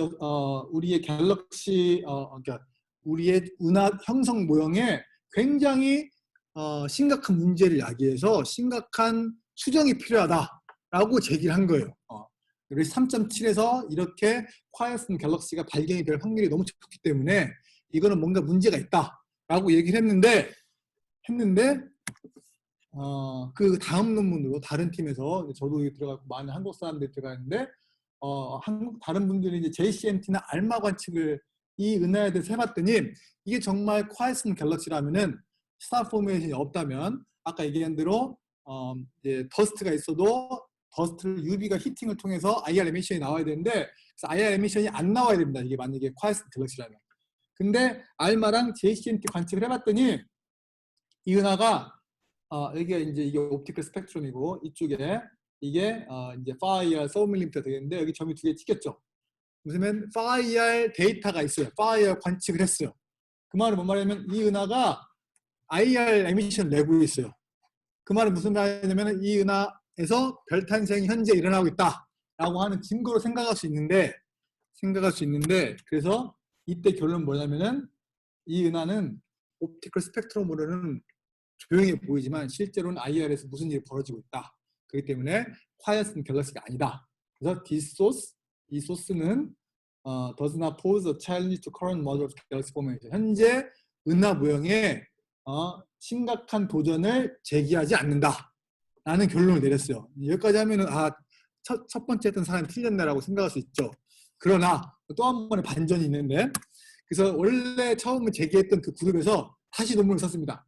이번에 무슨 논문을 썼냐면은 자기네들이 아까 썼던 그 알마 데이터와 새로운 알마 데이터 관측을 통해서 더 자세히 들여다봤더니 이 스텔라 컨티니움은 여기 있고 알마 그래서 IR 더스트에서 나온 에미션 여기 있습니다. 공간적으로 분리가 돼 있다는 거예요. 그래서 실제로 여기에는 하나의 소스가 아니라 두 개의 천체가 있는 거고 그래서 옆에 있는 이 파란색 스텔라 컨티니움 관측되는 거는 별 탄생이 없는 놈이고 이 옆에 스텔라 컨티니움이 안 보이는 얘가 바로 알마 에미션을 내는 주범이다. 그렇기 때문에 이거는 은하가 아니라 두 개의 은하고 하나는 이미 퀸칭이 된 놈. 근데 하나는 옆에 네이버가 있는 그런 거에서 여전히 얘가 콰이에센트 한 거는 유효하다. 그러나 아까 얘기했던 갤럭시 포메이션에 그 문제가 있느냐? 근데 덜 문제가 있긴 한데 그 이유는 우리가 은하가 혼자 있을 때 얘가 퀸칭이 돼 있으면 사람들이 의심을 하는 거죠. 대체 얘는 무슨 일로 퀸칭을 겪었는지. 근데 만약에 은하가 있는데 옆에 네이버가 있다. 그러면은 저 네이버가 무슨 일 했겠네 라고 우리가 생각할 수 있겠죠. 그렇기 때문에 이 은하가 퀸칭 현재 은하 별탄생이 없는 이유를 설명할 수 있는 방법은 더 많이 늘어난 거예요. 네이버가 있기 때문에. 그렇기 때문에 은하 형성 모형에 문제가 없다라고 결론을 내리는데도 특별한 노 크라이시스다라고 이제 결론을 내리고 있습니다. 네. 아무튼 이 특별한 천체 하나만으로서도 굉장히 은하 형성 모형에 다양한 얘기를 할 수 있다라는 거가 여기까지 이제 결론이 되겠습니다. 그렇죠? 네. 자, 여기까지가 천체에 대한 이고 이제부터는 현재까지 또는 이제 앞으로 있을 탐사에 대해서 얘기를 해보도록 하겠습니다. 우리가 우주를 연구하는 방법은 여러 가지가 있을 텐데 특별히 이제 우주론에서 특별히 다크 애터와 다크 에너지에 대한 정체를 우리가 아무튼 그 효과를 연구하는 방법은 크게 두 가지가 있습니다. 그 박찬원 선생님이 잘 정리해 주셨듯이 하나는 우주의 팽창 역사를 우리가 연구하는 방법이 있고 또 하나는 우주 내에서 천체들이 자라나는 천체들이 생성되는 그런 히스토리를 우리가 살펴보는 방법이 있겠는데 우주의 팽창 역사를 연구하는 방법은 이제 슈퍼노바 같이 스탠다드 캔들 가지고 얘가 시간에 따라서 어떻게 모습이 보이는 모습이 달라지는가. 그래서 팽창한 히스토리를 그렇게 연구하는 방법이 있고, 스트럭처 그로스 같은 경우는 실제로 은하들이 어떻게 형성이 돼서 어떻게 클러스터링이 어떻게 모여있는지를 우리가 관측을 통해서 시뮬레이션과 비교를 통해서 연구를 하는 이제 두 가지의 큰 루트가 있겠습니다. 그거에 가장 중요한, 그러면 이걸 하는 데 가장 중요한 관측 자료가 바로 분광 탐사, 특히 레드시프트 서베이라고 하는 건데, 그 중에 중요한 것 중에 하나가 이제 슬로운 디스턴스 스카이 서베이가 되겠죠. 그래서 여러분들 여기 보시면 왼쪽에 보여드린 그림은 이제 처음에 SDSS 이 서베이를 프로포즈 할 때 그 프로포즈를 두 개 표지가 되겠는데, 이 표지에 여기 이제 바로 은하들의 분포를 보여주고 있는 그림이 나와 있는데, 이게 바로 박찬봉 교수님께서 하신 시뮬레이션의 일부를 갖다가 이렇게 보여드렸고, 이게 현실화가 돼서 SDS 탐사가 시작이 됐고, 이 30년이 됐는데, 이 아이디어가 처음 나와서 30년 만에 SDS 탐사가 이제 끝이 나게 됐는데, 이게 끝이 난 현재까지 데이터를 보여주고 있습니다. 그래서 K사랑 에미션 라인 갤럭시라고 하는 거, 루미너스 레드 갤럭시라고 합쳐서 다 보여주는 그림인데, 왼쪽 거 많이 다르죠? 옛날에 봤던 거가 많이 다른데, 이건 왜 그러냐면은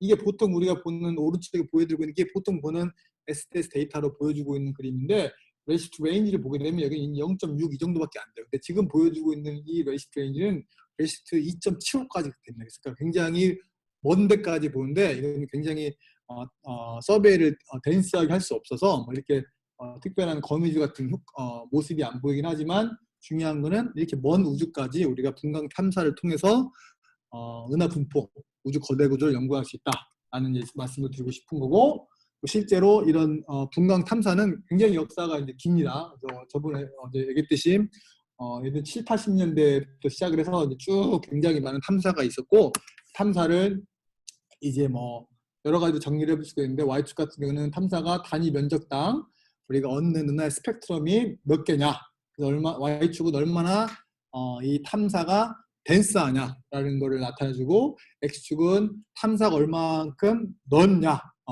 면적을 의미하는데, 당연히 우리가 좋은 거는 탐사가 넓으면 넓을수록 볼륨이 크기 때문에 통계적인 좋은 샘플을 얻을 수가 있고 되고, 그 다음에 Y축으로 덴시티가 높으면 높을수록 마찬가지로 은하 개수가 많아지기 때문에 통계적인 여부가 좋기 때문에 우리가 가능하면 에어리아는 넓고 덴시티 높은 그런 서베이가 있기를 바라는데, 그런 걸 얻기가 참 쉽지는 않죠. 그리고 또 중요한 거는 어느 레시프트까지, 당연히 멀리 갈수록 더 먼 우주를 보기 때문에 먼 레시프트까지 커버하는 그런 레시프트 탐사가 있으면 좋겠는데, 마찬가지로 여러 탐사가 있고, 지금 얘기하는 SDS 탐사는 굉장히 우리가 우주의 역사를 봤을 때는 굉장히 가까운 영역만 이제 보는 거고, 진짜 레시프트 5, 6 이렇게 가려면은 정말 좁은 영역만 큰 망원경을 이용을 해서 굉장히 깊은 탐사를 우리가 해야만 합니다. 그래서 여러 탐사가 있는데, 그 중에서 오늘은 몇 가지만 골라서 현재 또 앞으로 벌어지고 있을 탐사, 우리에 관련된 걸 주로 말씀을 드릴 텐데, 현재 진행되고 있는 이제 그라운드 베이스드, 지상에서 벌어지고 있는 탐사 같은 경우는 이제 SDS 대지, 이제 최근에 베라 루빈 옵서비처로 바뀐 LSST도 있고, 아니 앞으로 GMT 같은 것들이 이제 있을 거고, 우주에서 일어날 탐사로는 스피엑스나 유클리드, 더블 퍼스트 이런 등등이 있는데, 오늘은 몇 가지만 말씀드리겠습니다. 그래서 지금까지 SDSS 같은 경우는 굉장히 여러 가지로 막 그냥 얘기를 많이 했는데, SDSS를 좀 더 자세하게 설명을 좀 드리도록 하겠습니다. SDS 같은 경우는 이제 아이디어가 나온 거는 약 1990년인데, 실제로 SDS가 실제로 시작한 거는 2000년부터 여러 스테이지가 있습니다. SDS1, SS2, 3, 4, 5가 이렇게 있는데, 현재가 지금 SS4가 되겠습니다. 그래서 한국은 SDS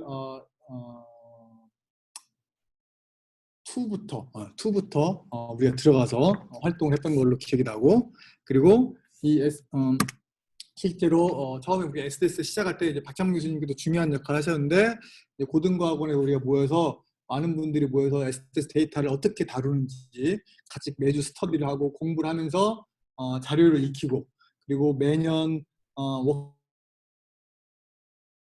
한 연구회를 소개하고 서로 도와주고 해서, 이런 과정을 거쳐서 지금까지 SDS 데이터를 우리가 잘 활용하고, 그리고 가끔 저는 스스로를 슬로원 키드라고 부르는데, SDS 저도 이제 이때 학생 때 같이 SDS 데이터를 쓰는 걸 배우면서 자랐기 때문에 굉장히 애착이 가는 탐사가 되겠고, 또 SDS 데이터가 시작하고 펀딩이 되고 진행되는 과정이 굉장히 재미난 이야기가 많아서 이 재미난 이야기를 이 책에 잘 기술이 되어 있습니다. 이 책을 보시면은 SDS 역사에 대해서 잘 볼 수가 있는데, 아까 말씀드린 대로 실제로 SDS 관측을 하기 위해서는 그 미국의 APO, 아파치 포인트 옵서베터리에서 2.5m짜리 망원경을 이용을 해서 우리가 관측을 하게 되는데, 실제로 2018년이 이 2.5m 망원경으로 관측했다 first light이 된 20주년이 되겠고, 그 다음에 실제로 아까 말씀드린 대로 처음에 슬로원이 이제 논의가 시작된 거는 18년이 30년이 됐으니까 1988년이 되겠네요. 예. 그리고 올해 2020년은 뭐냐면은 실제로 SDSS가 정상적인 탐사, 오퍼레이션을 한 20주년이 되겠습니다. 그래서 20주년이 돼서 굉장히 많은 행사가 있었고요. 그래서 20년 동안 이 탐사를 다 결합을 했을 때 중요한 디스커버리들이 많이 있는데, SDSS가 다른 탐사와 구별되는 가장 중요한 거는 이게 단순히 우주론, 어떤 특정한 한 분야에 임팩트를 끼쳤다는 것보다 굉장히 많은 분야, 애스트로이드나 코멧부터 시작을 해서 우리 은하의 구조, 우리 은하의 새틀라이트, 은하, 퀘이사, 너무나도 다양한 분야에 많은 영향을 끼쳤다는 데서 이제 다른 탐사와 굉장히 비교가 되겠습니다. 그 현재 SDSS-4에는 약 70개 멤버 기관들이 이제 있고 100여 명이 넘는 과학자들이 연구를 하고 있고, 실제 세계 지도에 봤을 때 빨간색으로 표시된 게 SDS4에 가입된 이제 기관들이 되겠습니다. 그래서 한국도 여기 기관이 있고요. 뒤에 보여드리겠지만, 그래서 이게 SDS4에 가입된 기관인데, 한국에서도 Korean Participant 그룹이라고 이렇게 단체를 해서 고등과학원과 한국천문연구원이 주도적으로 가입을 해서 활동을 하고 있습니다. 또 역시 세종대학교의 이제 그라치아노 로시 교수를 주축으로 거기도 이제 가입이 돼서 한국에서도 많은 분들이 여러 가지 일을 열심히 하고 있습니다. SS4에 현재 진행되고 있는 SS4의 프로그램이 3가지가 있는데, 3가지에 대해서 간략하게 좀 설명을 드리도록 하겠습니다. 그래서 아포지2, 이보스, 망가라고 하는 서베이가 있는데, 먼저 망가를 보여드리면, 망가는 여러분 잘 알다시피 2번 만화가 되겠죠. 제가 가장 좋아하는 만화가 되겠는데, 망가는 Mapping Nearby Universe Galaxies APO 약자인데, IFU 서비인데, 우리가 보통 IFU 말고 IFS라고 쓰는 게 맞을 텐데, IFS 서베이가 될 텐데, 그래서 은하를 2D로 쪼개보는 거죠. 그래서 각각 픽셀이 스펙트럼을 주게 되기 때문에 우리가 은하의 인터널 다이나믹스 또는 인터널 피직스를 이해하는데 굉장히 유용하죠. 보통 우리가 SDS에서 관측할 때는 은하 하나당 파이브 하나를 꽂아서 그 파이브 하나가 은하의 어떤 스펙트럼을 대변하거나 이런 경우가 되는데, 이 망가 같은 경우는 이 은하를 2D로 관측을 해서 각각 픽셀 하나에서 스펙트럼이 나오기 때문에 은하 하나를 스펙트럼 100개 이런 식으로 쪼개 볼 수가 이렇게 되겠습니다. 그래서 실제로 가스의 속도, 각각 지점마다 스펙트럼이 있으니까 속도를 측정할 수 있겠죠. 그래서 가스의 벨로시티나 또 각각 스펙트럼이 있으니까 LCD 피팅을 통해서 스텔라 파퓰레이션도 우리가 구할 수 있어 스텔라 에이지나 스텔라 벨로시티 여러 등등의 물리량을 2D로 구할 수 있다고 하는 거. 그래서 아까 말씀드린 대로 보통 우리가 SDS나 보통 탐사를 얘기하면은 어떤 은하 하나가 있을 때 이 은하의 스펙트럼 하나를 딱 이제 인테그레이티드 스펙트럼 하나를 하는데, 지금 설명드리려고는 이 망가 서베이로서 많은 중요한 과학적 결과가 있었는데, 제가 생각했을 때 그냥 정말 바이어스된 제가 좋아하는 결과 하나를 설명을 드리도록 하겠습니다.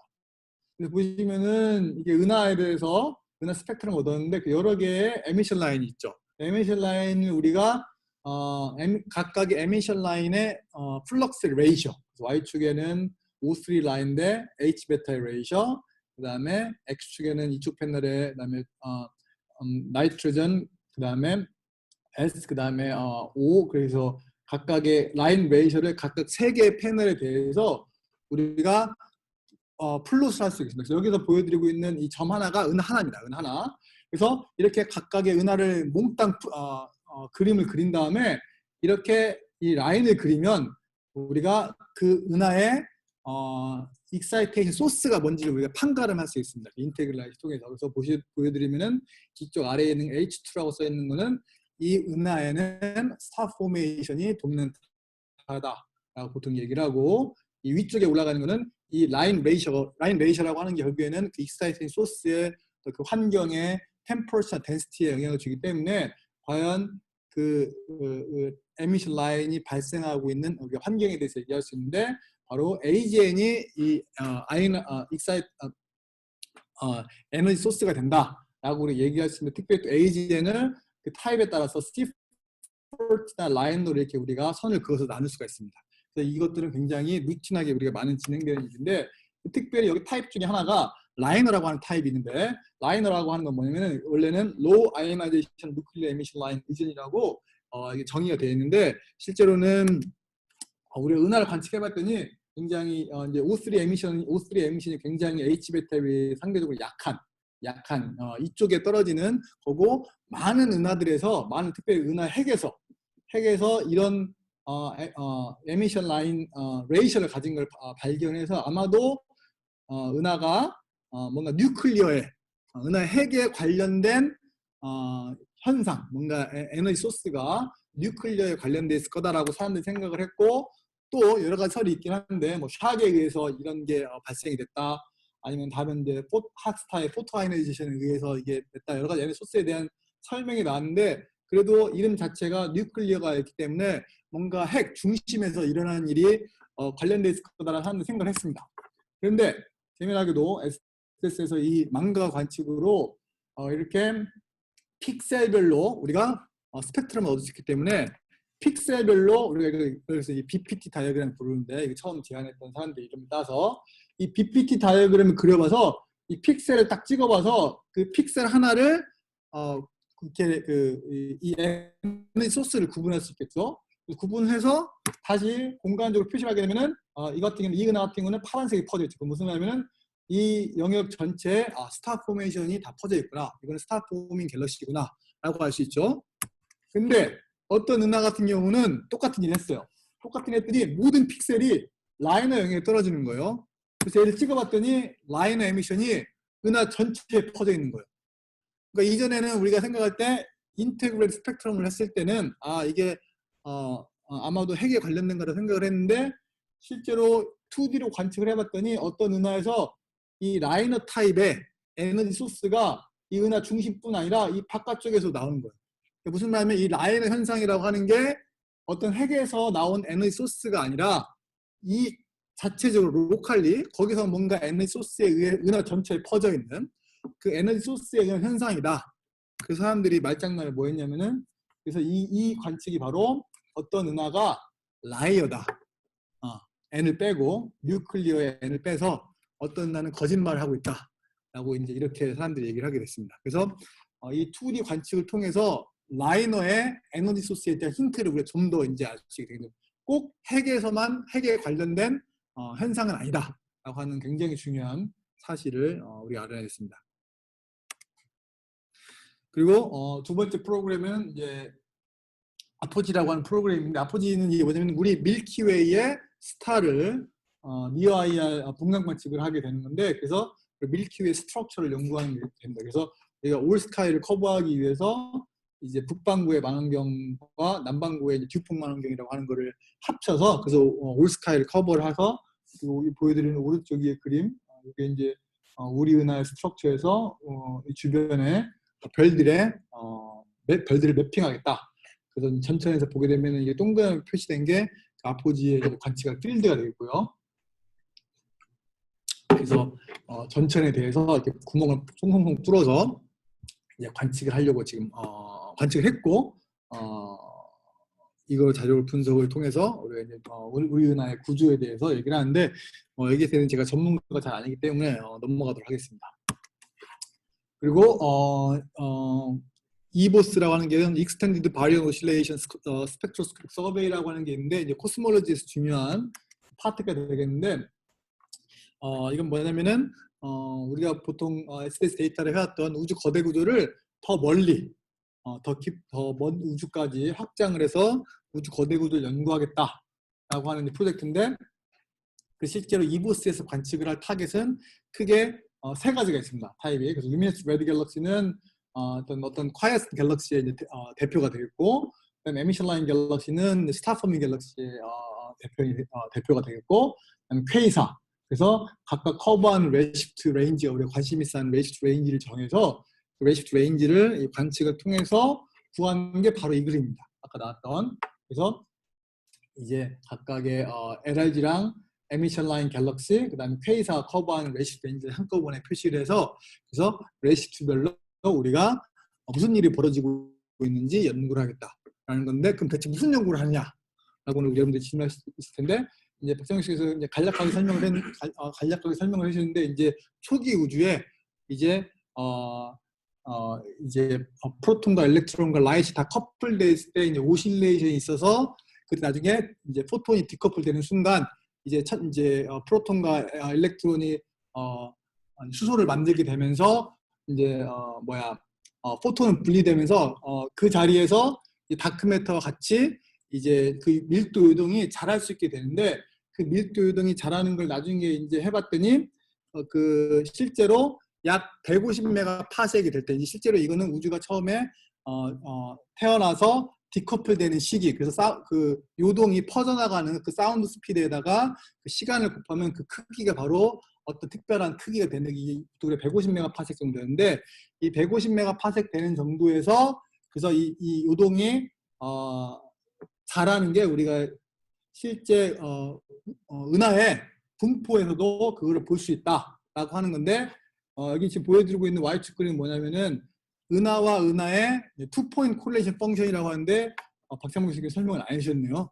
그러니까 뭐냐면은 어떤 한 은하가 있을 때 다른 은하가 나로부터 얼마만큼 거리에 떨어졌을 때 찾을 확률을 의미하는 겁니다. 그래서 이 점으로 표시된 게 바로 실제 그 확률을 우리가 계산한 거가 되겠고, x축은 바로 거리죠. 거리에 따른 함수로 너무 당연하게도 다른 은하를 찾을 확률은 당연히 줄어들겠죠. 줄어드는데 줄어들다가 특정 위치에 가게 되면 이게 이제 h가 살아있어서 100메가파섹 근처인데, 특정 위치에서 계속 떨어진 게 살짝 엑세스가 있습니다. 이 엑세스가 우리가 BAO 픽이라고 부르고, 이 BAO 피직스는 아까 얘기했듯이 처음에 우주 초기에 생긴 그 오실레이션에서 생긴 그 요동이 나중에 자랐을 때 이 은하가 클러스터링을 이루고 생기는 그런 엑세스로 피직스를 이해할 수가 있는데, 재미난 게 뭐냐면 이 BAO의 픽이 방금 그 초기 우주 그 피직스 때문에 생긴 거라서 이게 그 크기가 일정합니다. 일정해서 이게 스탠다드 룰러로 사용을 할 수 있습니다. 이 150메가파섹이라고 하는 거를. 무슨 말이냐면 우리가 어떤 특정한 크기를 알고 있는 올해를 얘기했던 특정 크기를 알고 있는 자를 가지고 가까운 데서 그 자를 우리가 관측해서 측정하고 자를 멀리다 놓고 그 자의 크기를 측정을 하게 되면은 자의 원래 크기는 알고 있으니까 실제 우리가 측정한 자의 크기를 가지고 이게 관계를 지어서 이 사이에 저번에 이제 박정희 CMB 얘기하면서 공률 얘기했는데, 과연 그 공률이 어떻게 생겼을 때 이 실제 크기 알고 있는 자가 어떻게 보이냐가 달라지기 때문에 그 크기를 알고 있는 자를 여러 거리에다 두고 우리가 겉보기 길이를 측정하면 바로 우주의 팽창 역사를 우리가 알 수 있게 됩니다. 이제 그걸 하기 위해서 이 BAO가 스탠다드 룰러로 중요한 역할을 하는데, 실제로 SDS 데이터 이번에 이제 저저번 주에 나온 이 논문이 20년 동안 관측을 한 SDS 모든 자료를 합쳐서 BAO 이 스탠다드 룰러로 써서 각각 레드시프트별로 이 BAO 어널리시스 통해서 인트린식하게 150메가파섹 정도의 크기가 어떤 크기로 관측이 되는지 재서 이거를 우주의 팽창 역사를 연구를 했는데 뒤에 보여드리겠습니다. 그래서 이게 보여드리면 각각의 레드시프트별로 그 BAU의 픽의 크기를 이제 보여주고 있는 겁니다. 그래서 이게 각각의 색깔로 표시된 게 우리가 여기 이 원의 중심에 우리가 들어있고 다른 색깔로 표시된 게 다른 은하들의 트레이서를 이제 보여주고 있는데 동영상을 한번 보시면은 이렇습니다. 그래서 이제 SDSS 1, 2, 3, 4로 갈수록 우리가 서로 다른 레지스트에 있는 은하들을 우리가 관측을 했다라는 거고, 다른 색깔로 표시된 거는 이제 다른 샘플을 의미하게 되어 있고요.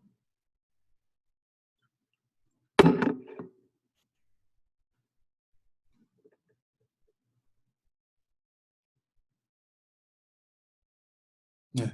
그래서 20년 동안 관측한 걸 다 종합해서 뒤에 이제 그림이 나오는데, 뒤에 그림 나오기 직전에 한 가지 더 설명한 건, 지금 얘기한 거는 어떤 크기를 알고 있는 자를 가지고 우주의 팽창 역사를 연구하는 데는 익스펜션 히스토리를 연구하는 게 있고 스트럭처 그로스를 연구하는 방법이 있는데, 스트럭처 그로스를 연구하는 방법 중에 하나가 뭐가 있냐면 레드 스페이스 디스토션이라고 했는데, 이것도 박현석 설명 안 해주셨네요. 그래서 보시면은 어떤 천체가 리얼 스페이스에서 우리가 살고 있는 그냥 공간에 있을 때 여기에 어떤 밀도적인 오버덴시티가 있으면 당연히 거기를 중심으로 계속 물질들이 이제 모여들겠죠. 그래서 이제 그냥 보면은 특별히 프리퍼런셜한 디렉션이 없으면 이 스페리컬하게 물질들이 다 모여들겠죠. 근데 얘를 내가 아래쪽에서 관측자 입장에서 보게 되면은, 관측자는 저번에 얘기했듯이 어떤 천체의 거리를 직접 측정하는 게 아니라 멀리 떨어져 있으면은 속도를 측정합니다. 바로 레드시프트 측정하기 때문에 실제로 얘랑 원래 우주 팽창에 의한 레드시프트에다가 얘가 얘로 떨어지는 속도가 있죠. 속도가 더해져서 얘가 관측되기 때문에 이 피지컬 스페이스 말고 우리가 관측을 한 레드 스페이스에서 보게 되면은 이 동그라미에 이렇게 찌그러지게 됩니다. 스쿼싱이라고 그러는데, 근데 재미난 건 바로 뭐냐면은 이 스쿼싱 되는 정도가 바로 이 안에 물질이 얼마만큼 있느냐의 양에 따라서 결정이 되기 때문에 이 스쿼싱 되는 정도를 가지고 이 물질의 양을 추정할 수 있겠네요. 그래서 바로 이제 우리가 그걸 또 여러 레시피 측정을 하게 되면은 바로 그로스 히스토리를 우리가 구할 수 있는 건데, 근데 이거는 굉장히 멀리 떨어져 있을 경우고, 근데 좀 더 가까이 왔을 때는 이게 속도가, 얘는 원래 레드시프트 멀리 떨어져야 되는데 하필 나한테 이쪽으로 떨어져 있기 때문에 속도가 줄어드는 쪽으로 와서 실제로 레드시프트 스페이스에서 보면 속도가 완전히 합쳐지게 됩니다. 마찬가지로 얘도 원래 얘보다 가깝기 때문에 레드시프트가 작게 측정이 돼야지만 얘는 뒤로 멀어져 가고 있기 때문에 원래 있어야 될 그 팽창에 의한 속도 플러스 인볼 속도가 더해져서 속도가 더 큰 것처럼 측정이 돼서 실제로 다 속도가 한 곳에 멈추게 됩니다. 이렇게 보고 좀 더 극단적으로 가게 되면은 이게 좀 더 허블 팽창에 의한 속도 플러스 이 페큘러 벨로시티라고 하는 거 특이 속도가 더 커져서 이게 좀 이번에는 반대로 뚫고 나가서 이렇게 달걀 모양으로 올라가게 됩니다. 그래서 이걸 다 합쳐서 그리게 되면은 이런 식이 됩니다. 어떤 오버덴시티가 있을 때 그 오버덴시티에서 물질이 이렇게 인폴이 있을 때 이거를 속도 스페이스에서 보게 되면은 겉에 큰 스케일에서는 물질들이 점점 빨리 이제 스쿼싱 이펙트가 도미넌트하게 되고, 안쪽으로 갈수록 점점점 이 속도에 의해서 늘어지는 효과, 이걸 우리가 fingers of God이라고 부르는데, 그 finger 이펙트라고 보통 얘기하는 간략하게 이제 부르게 됩니다. 그래서 실제 관측 데이터를 아까 이제 2D, 이제 이거는 실제 3D가 아니고 2D에서 아까 코릴레이션 펑션, 투포인트 코릴레이션 펑션이라는 걸 그려보게 되면은 방금 설명드린 것처럼 이렇게 라인업 사이트 방향으로는 약간 스쿼싱 이펙트가 큰 스케일에서 보이고, 굉장히 작은 스케일에서는 위아래로 쭉 핑거가 늘어서는 걸 보이는데, 요거는 이제 관측상 핑거가 잘 안 보이게 되는 그런 관측이기 때문에 이제 핑거는 잘 안 보이지만 이렇게 스쿼싱 되는 게 잘 보이죠. 이런 것 때문에 방금 말씀드린 이런 피직스를 이용을 하면 우리가 이거 서로 다른 레지스터 측정을 하게 되면은 아까 말씀드린 대로 이 정도가 그 안에 물질의 양을 결정하기 때문에 바로 그로스 히스토리를 우리가 알 수가 있는데, 여기 보여드리고 있는 그림이 바로 SDS의 20년 우주론 결과를 합친 겁니다. 가장 키가 되는 그림인데, 위패널부터 보시면은 Y축은 expansion history, X축은 redshift. 점은 각각의 SDS에 서로 다른 샘플을 가지고 점을 찍은 건데 이 커브가 두 개 있는 거는 이제 아까 BAO라고 하는 그 이제 말하자면 이제 그 구조를 우리가 이제 원처럼 생각을 할 수가 있는데 실제로 이 구처럼 그래서 라인 오브 사이트로 BAO를 분석했을 때는 분석했을 때 우리가 얻을 수 있는 정보는 빨간색 점이 되겠고 그다음에 BAO를 트랜스퍼스 방향으로 레시피티 효과를 빼고 트랜스퍼스 방향으로 분석을 했을 때는 이제 녹색 점이 되겠습니다. 녹색 점과 빨간색 점의 두 가지 정보를 얻을 수가 있고 이 선은 베스트 핏이 아닙니다. 베스트 핏이 아니고 이 선은 플랑크 코스몰로지를 가정하고 그냥 오버플롯한 거예요. 그러니까 무슨 말이냐면은 우리가 우주론의 이제 중요한 우주론 파라미터를 결정하는 건데 이 데이터를 가지고 베스트 핏 모델을 구해서 다른 거 비교할 수 있는데 이거는 일부러 그 효과를 더 잘 보여주기 위해서 이제 은하를 가지고 우주론을 연구하는 거랑 CMB, 우주 배경 복사를 가지고 연구했을 때 두 개가 일치해야 우리의 모형이 맞는 거겠죠.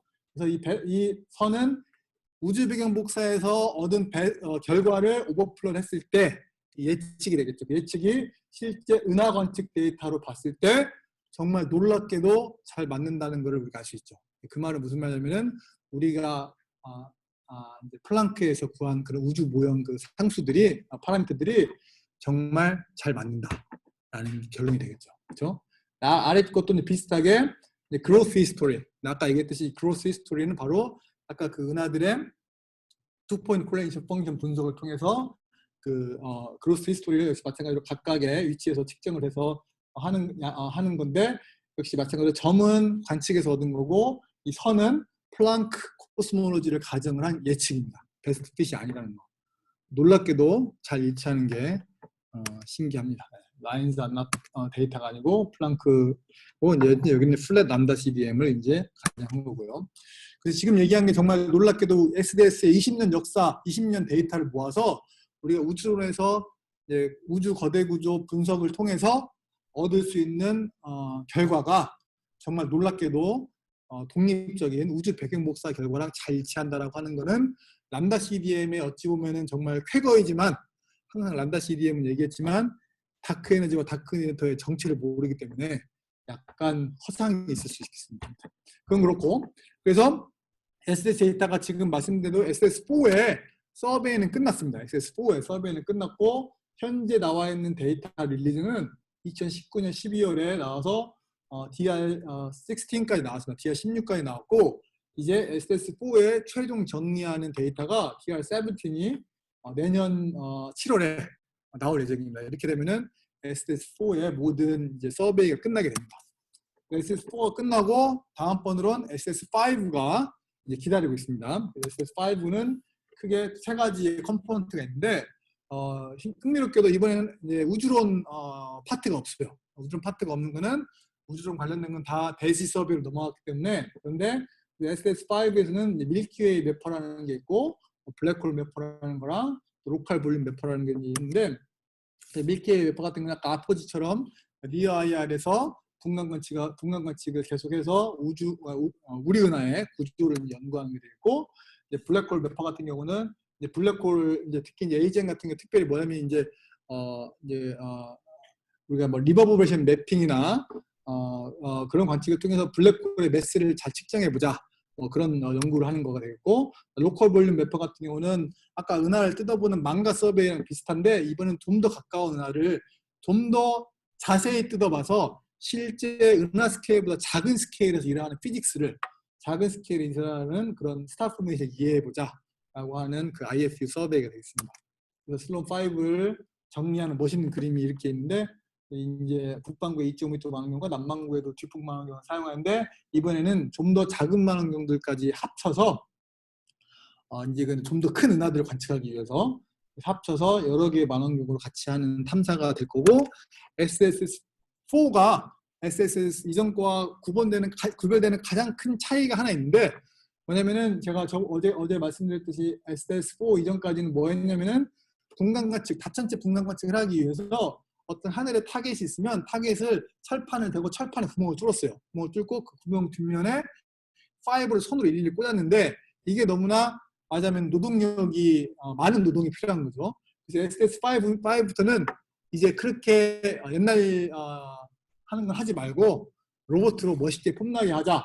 그래서 이제는 더 이상 철판에 구멍 뚫고 손으로 꼽는 거 안 하고 엊그저께 얘기했던 이 파이버가 어떤 로봇의 끝단에 붙어 있어서 이 로봇을 조정을 해서 하늘이 바뀔 때마다 타겟을 달리 찾아가서 관측을 하게 되는 게 이제 SDS4가 되겠습니다.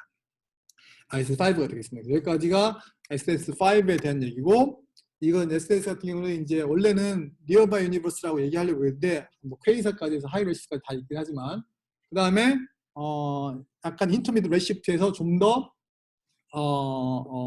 포커스를 갖고 얘기를 하는 서베이가 있는데, 헥토맵이라고 하는 서베이가 있는데요. 헥토맵 서베이는 CFA의 마가렛 갤러 교수님하고 또 거기에 같이 포닥으로 있는 손주희 박사, 저 같이 이렇게 해서 하는 탐사가 되겠는데, 점 하나하나가 은하 하나인데 SSS에 비해서 옛날 이보스에 비해서 은하의 덴시티를 비교하게 되면 약 100배 정도, 10배 정도 덴스합니다. 그 말은 무슨 말이냐면은 이 인터미디엇 레시피 0.4, 5, 6 이런 데서도 은하의 스몰 스케일 클러스터링에 대해서 우리가 잘 연구를 할 수 있는 좋은 샘플이 되겠는데, 실제로 이거는 이 영역은 여기 이제 스트라이프 여기가 있는데 헥토맵이라고, 이거는 하이퍼스 프라임 캠 수바루로 찍는 이미징 서베이가 있는데 그 이미징 서베이가 겹칩니다. 일부러 그렇게 한 건데, 그래서 하이퍼스 프라임 캠에서 얻는 굉장히 딥한 이미지가 있고 그 영역을 분간 관측을 했는데, 그래서 하이퍼스 프라임 캠에서 얻는 리클렌징 데이터라든가 이런 거를 결합을 해서 우리가 우드론 연구를 할 수가 있게 되겠습니다. 이 헥토맵 데이터를 얻을 때 제가 이제 MMT에 가서 직접 관측을 하고 그랬었는데, 여기 보여드리는 그림은 이제 MMT 만원경에서 찍은 사진인데, 원래 MMT 말 이름 자체는 멀티미러 텔레스콥이라고 해서 원래는 조각 거울이었어요. 조각 거울이었는데 나중에 이제 싱글 6.5m짜리 거울로 이름이 바뀌었는데, 이름은 안 바꿨어요. 거울은 바꿨지만.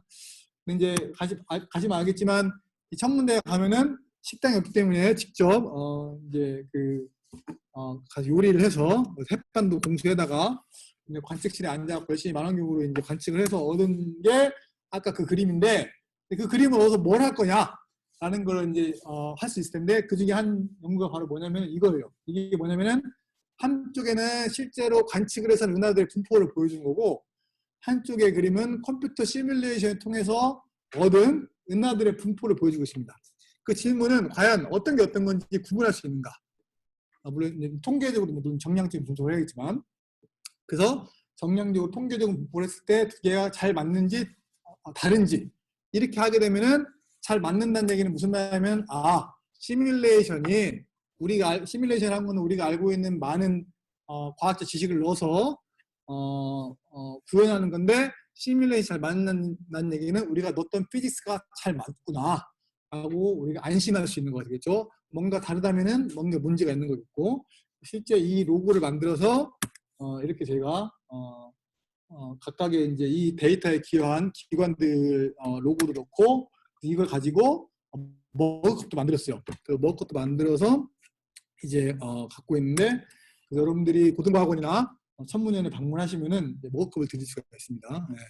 네, 오시면 되겠고, 근데 이제 박태문님께서 짐 피브스 교수님 얘기하셨는데, 그래서 제가 이 머그컵을 미국에 있을 때 만들어서 이제 어제 말씀해 주셨지만 짐 피브스 교수님이 마가렛 갤러 교수님의 지도 교수님이었어요. 제가 프린스턴에 방문할 기회가 있을 때 머그컵을 들고 마가렛 교수님, 갤러 교수님께서 피브스 교수님한테 머그컵 갖다 드리면서 헥토맵 데이터에 대해서 설명을 해드려라. 근데 단 문제를 내서, 그래서 이제 문제를 뭘 냈냐면은 이 위에 오른쪽 위에 있는 그림을 보여주고 어떤 게 관측 데이터고 어떤 게 시뮬레이션 데이터일까요라고 피브스 교수님한테 문제를 냈어요. 문제를 내서 맞추면 컵을 주고 안 맞추면 컵을 안 주겠다고 했는데 틀리셨어요. 네. 틀리셨는데 그럼에도 불구하고 컵을 드리고 와서 이제 그런 기억이 있는데, 아무튼 헥토맵으로 우리가 실제 시뮬레이션과 비교하는 이런 연구를 하고 있다라는 걸 말씀드리고 싶었고, 이제 대지 서베이로 넘어가게 되면은 이거는 맞으면 차세대 코스몰로지 서베이인데 현재 일어나고 있는 서베이입니다. 그래서 2019년부터 2025년까지 5년짜리 분광 서베이인데, 이거는 SDS 2.5m 만원경인데 이번엔 4m 만원경을 이용을 해서 분광 관측을 하고, 실제 여기에도 기여하고 있는 기관이 천문연과 고등과학원이 들어가서 같이 하고 있습니다. 그래서 이제 말하자면 업그레이드된 슬론 같은 건데 한 번에 관측할 수 있는 파이버가 5,000개가 있습니다. 한 번에 5,000개의 천체를 관측할 수 있다는 거죠. 필드 오브 뷰가 이만큼이 되고 이제 뭐 스펙트럼이 광학 영역을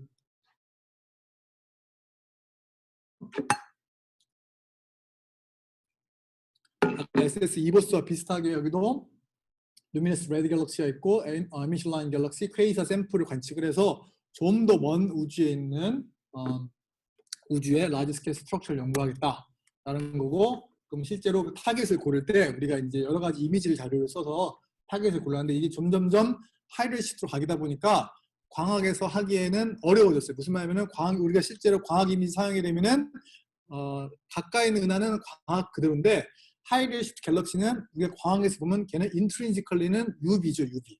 그렇기 때문에 동등하게 타겟을 고르거나 동등하게 비교를 하기 위해서는 하이레시트에서 인트린지컬하게 옵티컬 레인지가 되는 걸 골라야 되기 때문에 우리가 실제로는 IR 데이터가 필요합니다. 니어 IR 데이터가 필요해서 와이즈 데이터를 우리가 결합을 해서 와이즈는 3.6 마이크론, 4.4 마이크론, 3.4 마이크론, 4.6 마이크론 데이터가 있어서 이거와 결합을 해서 우리가 은하를 타겟을 고르는데 사용을 하고 있습니다. 그래서 SDS에서 비슷하게 북반구에 큰 덩어리하고 이제 적도 아래에 작은 덩어리 관측을 할 예정입니다.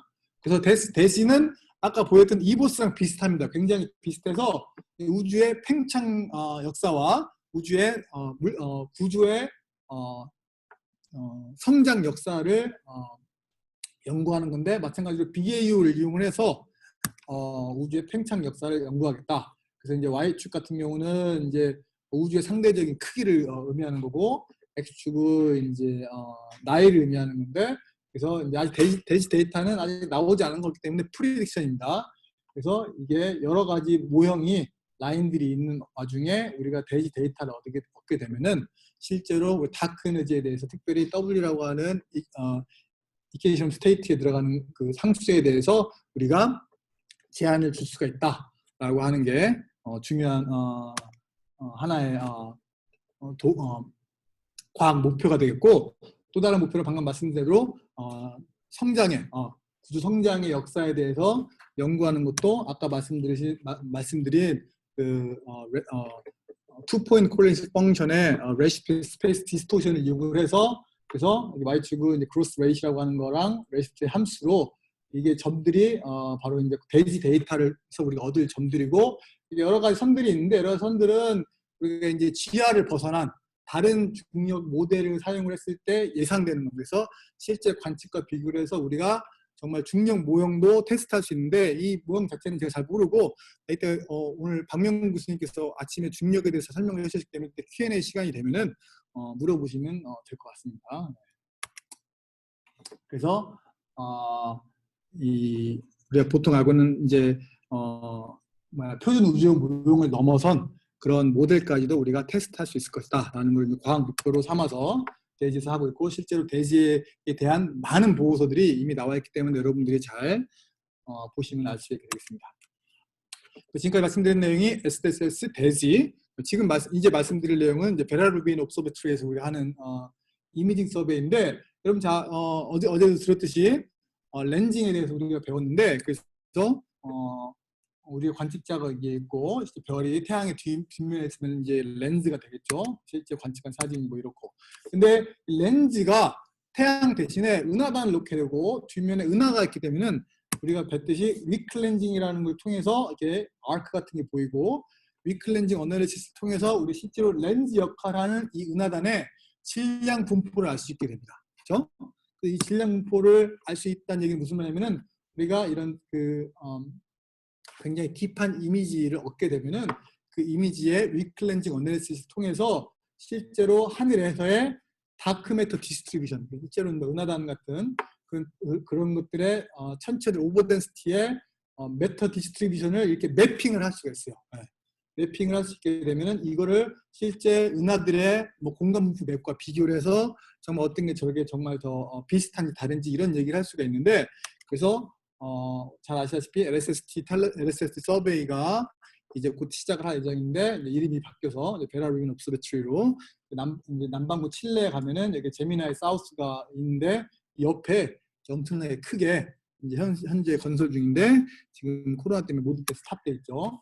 그래서 앞으로 이 남반구 하늘, 여기 색깔로 표시된 남반구 하늘에 대해서 굉장히 딥한 이미지를 우리가 이제 얻게 될 예정입니다. 그래서 8m 망원경으로 원래는 2020년부터 이제 관측을 하게 예정이었고, 원래 2023년부터 정상 탐사를 하게 되면 10년 동안 관측 데이터를 얻고 10년 관측 데이터를 합치게 되면 굉장히 딥한 이제 이미지를 우리가 얻을 수 있게 되는데, 그래서 여기 보여드린 그림은 같은 영역에 대해서 SDSS 2.5m로 얻은 하늘의 이미지가 되겠는데, 우리가 LSS가 만약에 베라 루빈 옵서베트리가 가동을 하게 되면은 같은 하늘에 대해서 오른쪽 그림이 10년치 데이터를 스태킹을 했을 때 어떻게 보이는지를 보여주겠습니다. 굉장히 드라마틱한 차이가 볼 수 있죠. 그래서 이 사람들이 베라 루빈 옵서베트리 이미지가 나오게 되면은 굉장히 다양한 또 이제 연구를 할 수 있게 되는데, 그 여러 가지 사이언스 목표 중에 하나가 아까 말씀드린 위클렌징 어널리시스 통해서 위클렌징 어널리시스 하게 되면은 또 우리가 다크 에너지의 뭐 이케이션 오브 스테이트를 이제 우리가 또 제한을 줄 수 있는데, 뭐 그중에 예를 들면은 Y축인 WA와 WG로가 있는데, 그 다크 에너지 스테이트를 레드시프트 함수로 표현하는 그 파라미터가 되겠는데, 그 파라미터를 얼마만큼 잘 우리가 컨투어로 잘 이제 제한할 수 있는지 이제 뭐 이런 걸 이제 보여주고 있고, 마찬가지로 이건 굉장히 딥한 이미지이기 때문에 우리가 그동안 못 봤던 새로운 천체들, 특히 은하 같은 경우는 굉장히 low surface brightness 갤럭시 같은 거를 찾을 수 있기를 이제 기대하고 있습니다. 여러분 많이 들어보셨다시피 low surface brightness 최근에 발견된 것 중에서 다크매터가 굉장히 없는 그런 은하가 발견이 됐는데, 과연 그게 진짜냐, 이런 것들 가짜냐, 이런 것들에 대한 얘기를 이 이미지들이 있게 되면은 통계적으로 그런 걸 연구할 수 있기를 기대하고 있습니다. 이제 또 하나 있는 미래로서는 이제 우리 한국이 또 관련되어 있는 게 스피엑스라고 하는 탐사가 되겠는데, 스피엑스는 한마디로 올스카이 분광 서베이가 되겠습니다. 그래서 어제 말씀드린 대로 나사에서 주도하는 이제 인공위성 프로젝트인데, 여기 보시면은 협력된 기관들이 다 있는데 모두 미국 기관입니다.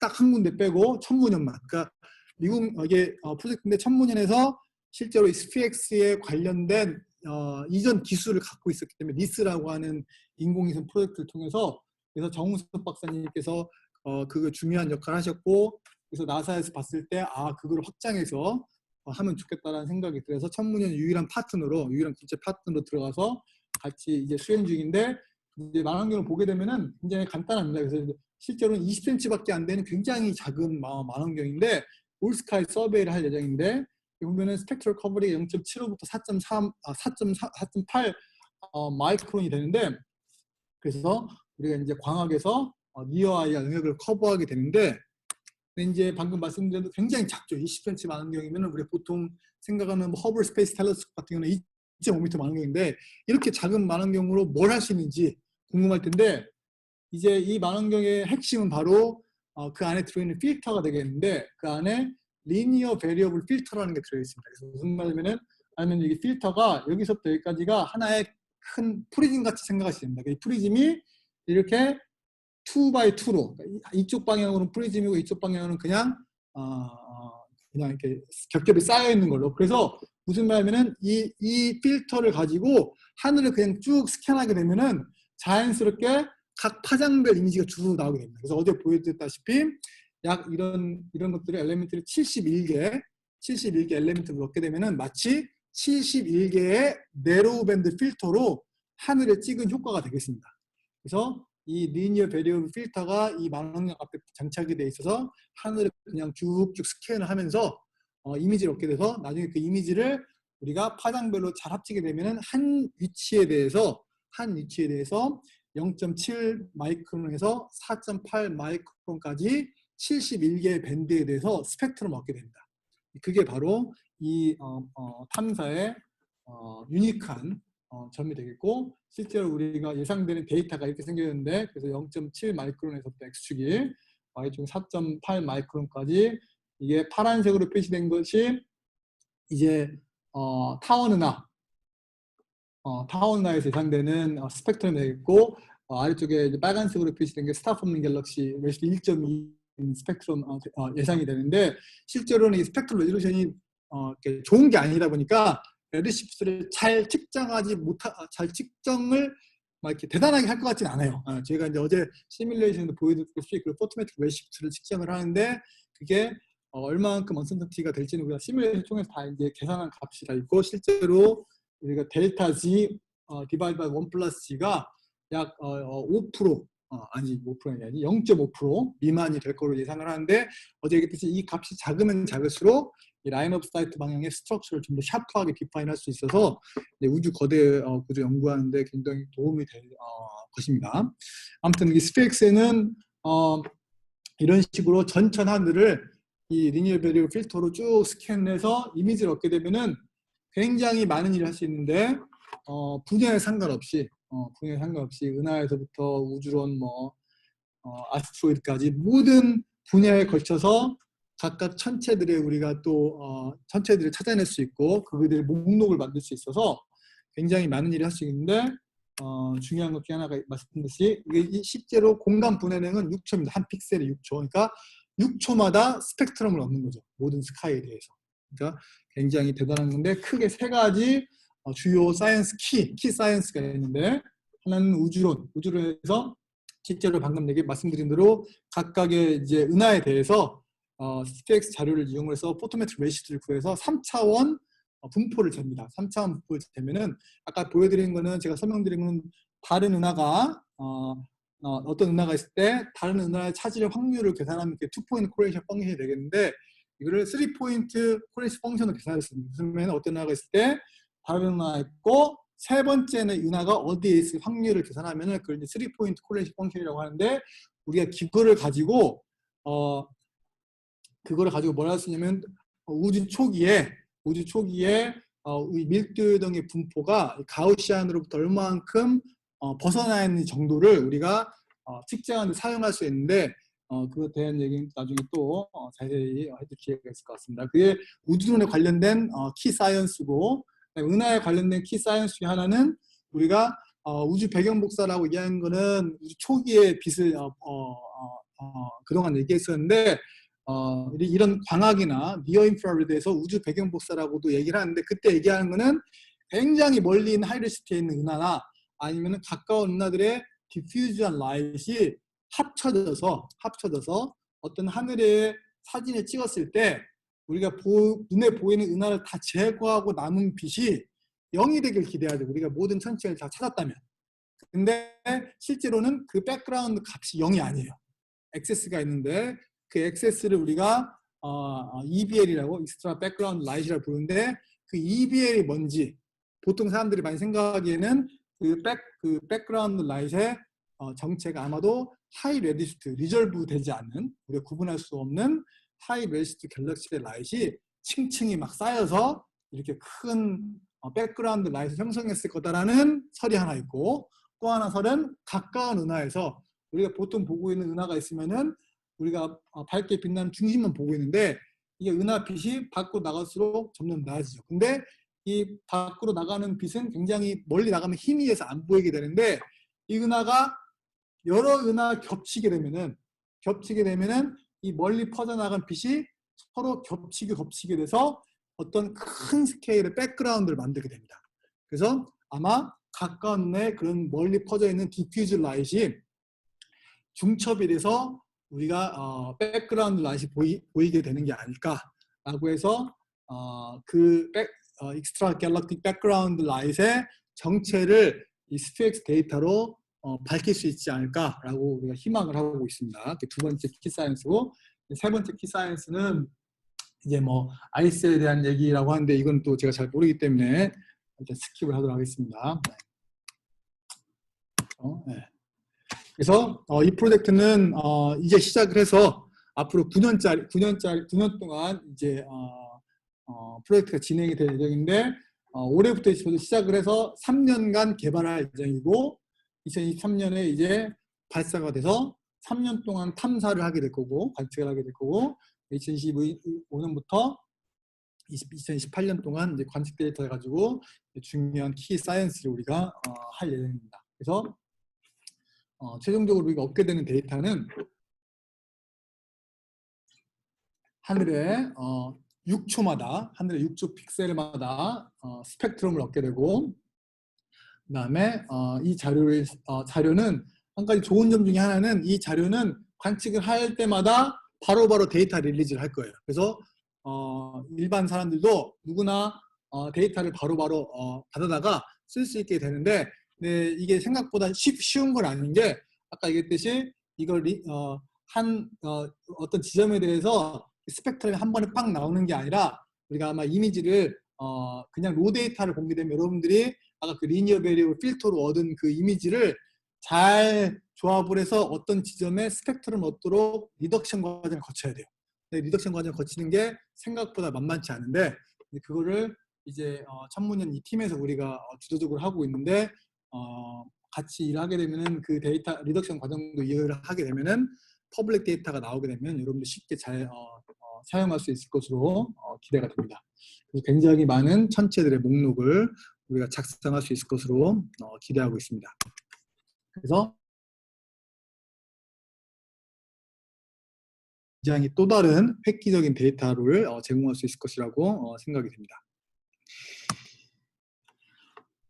또 다른 마지막 이제 퓨처 탐사 또는 망원경으로, 여러분 잘 알다시피 현재 알고 있는 우리 망원경의 크기별로 보여주고 있는 그림인데, 여기 보시다시피 왼쪽에는 테니스 코트고 오른쪽에는 농구 코트가 있고, 그다음에 현존하는 가장 큰 망원경은 10m가 되죠. 10m.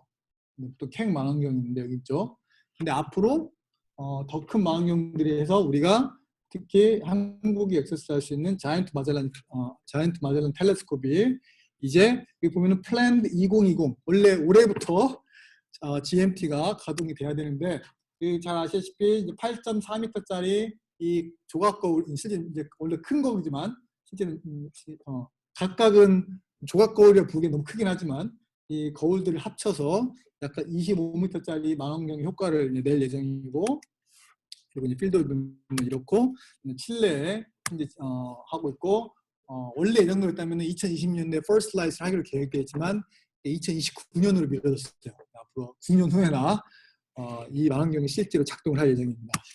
그리고 한국은 10%의 지분을 가지고 이 프로젝트에 참여했는데, 이 말 무슨 말이냐면 관측 시간의 10%를 우리가 쓸 수 있을 것이라고 예상이 되는데, 그냥 한 달 정도가 되겠죠. 그래서 보시면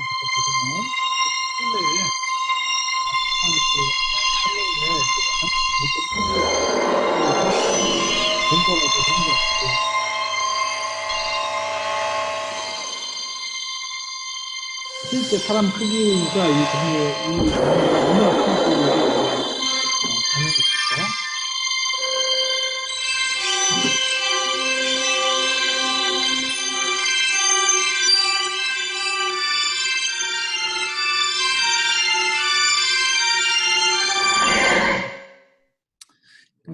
이 GMT에 붙을 기기가 크게 두 가지가 있는데, 쓸 수 있는 바로 처음에 쓸 수 있는 그 Gclef라고 하는 그 고분산 분광기가 이제 싱글 오브젝트를 관측하기만 고분산 분광기하고, 그다음에 Gmax라고 하는 다천체 분광기가 다천체 분광을 할 수 있는 기기가 붙을 예정인데, 이게 2029년으로 늘어지다 보니까 정말 앞으로 어떻게 될지 모르겠습니다.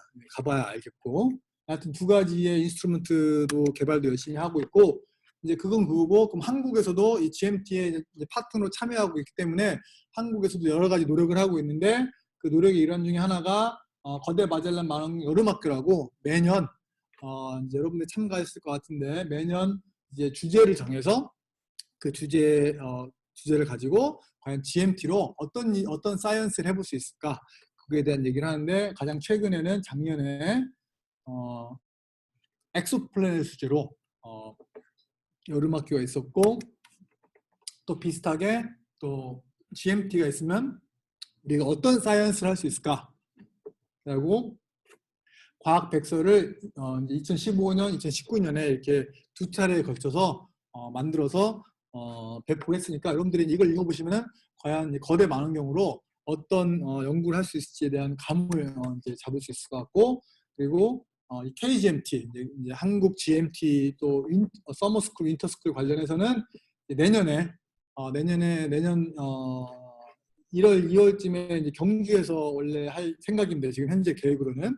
근데 이번에 주제는 라지 서베이 프로젝트와 GMT의 시너지에 대해서, 그래서 오늘 얘기했던 SDS 대지 이런 탐사 프로젝트와 과연 GMT와 어떻게 시너지를 낼 수 있는지 그 주제를 가지고 겨울학교를 할 예정입니다. 그러니까 여러분들께서 나중에 기회가 되면은 꼭 와주셔서 같이 또 공부를 하면 좋겠고, 그리고 과학백서 같은 경우는 여기 보시면 과학백서 제가 목차를 이제 보여드리고 있는데 항성과 우리은하부터 외부은하 우주, 그래서 우리은하부터 시작을 해서 에이젠, 그다음에 은하, 우주 거대 구조까지 이 모든 천문학의 모든 분야를 우리가 커버하게 이 과학 백서를 준비했습니다. 그러니까 이 백서를 보면은 이 거대 망원경으로 뭘 할 수 있는지에 대해서 감을 잡을 수 있을 테니까 한번 꼭 보시면 좋겠습니다.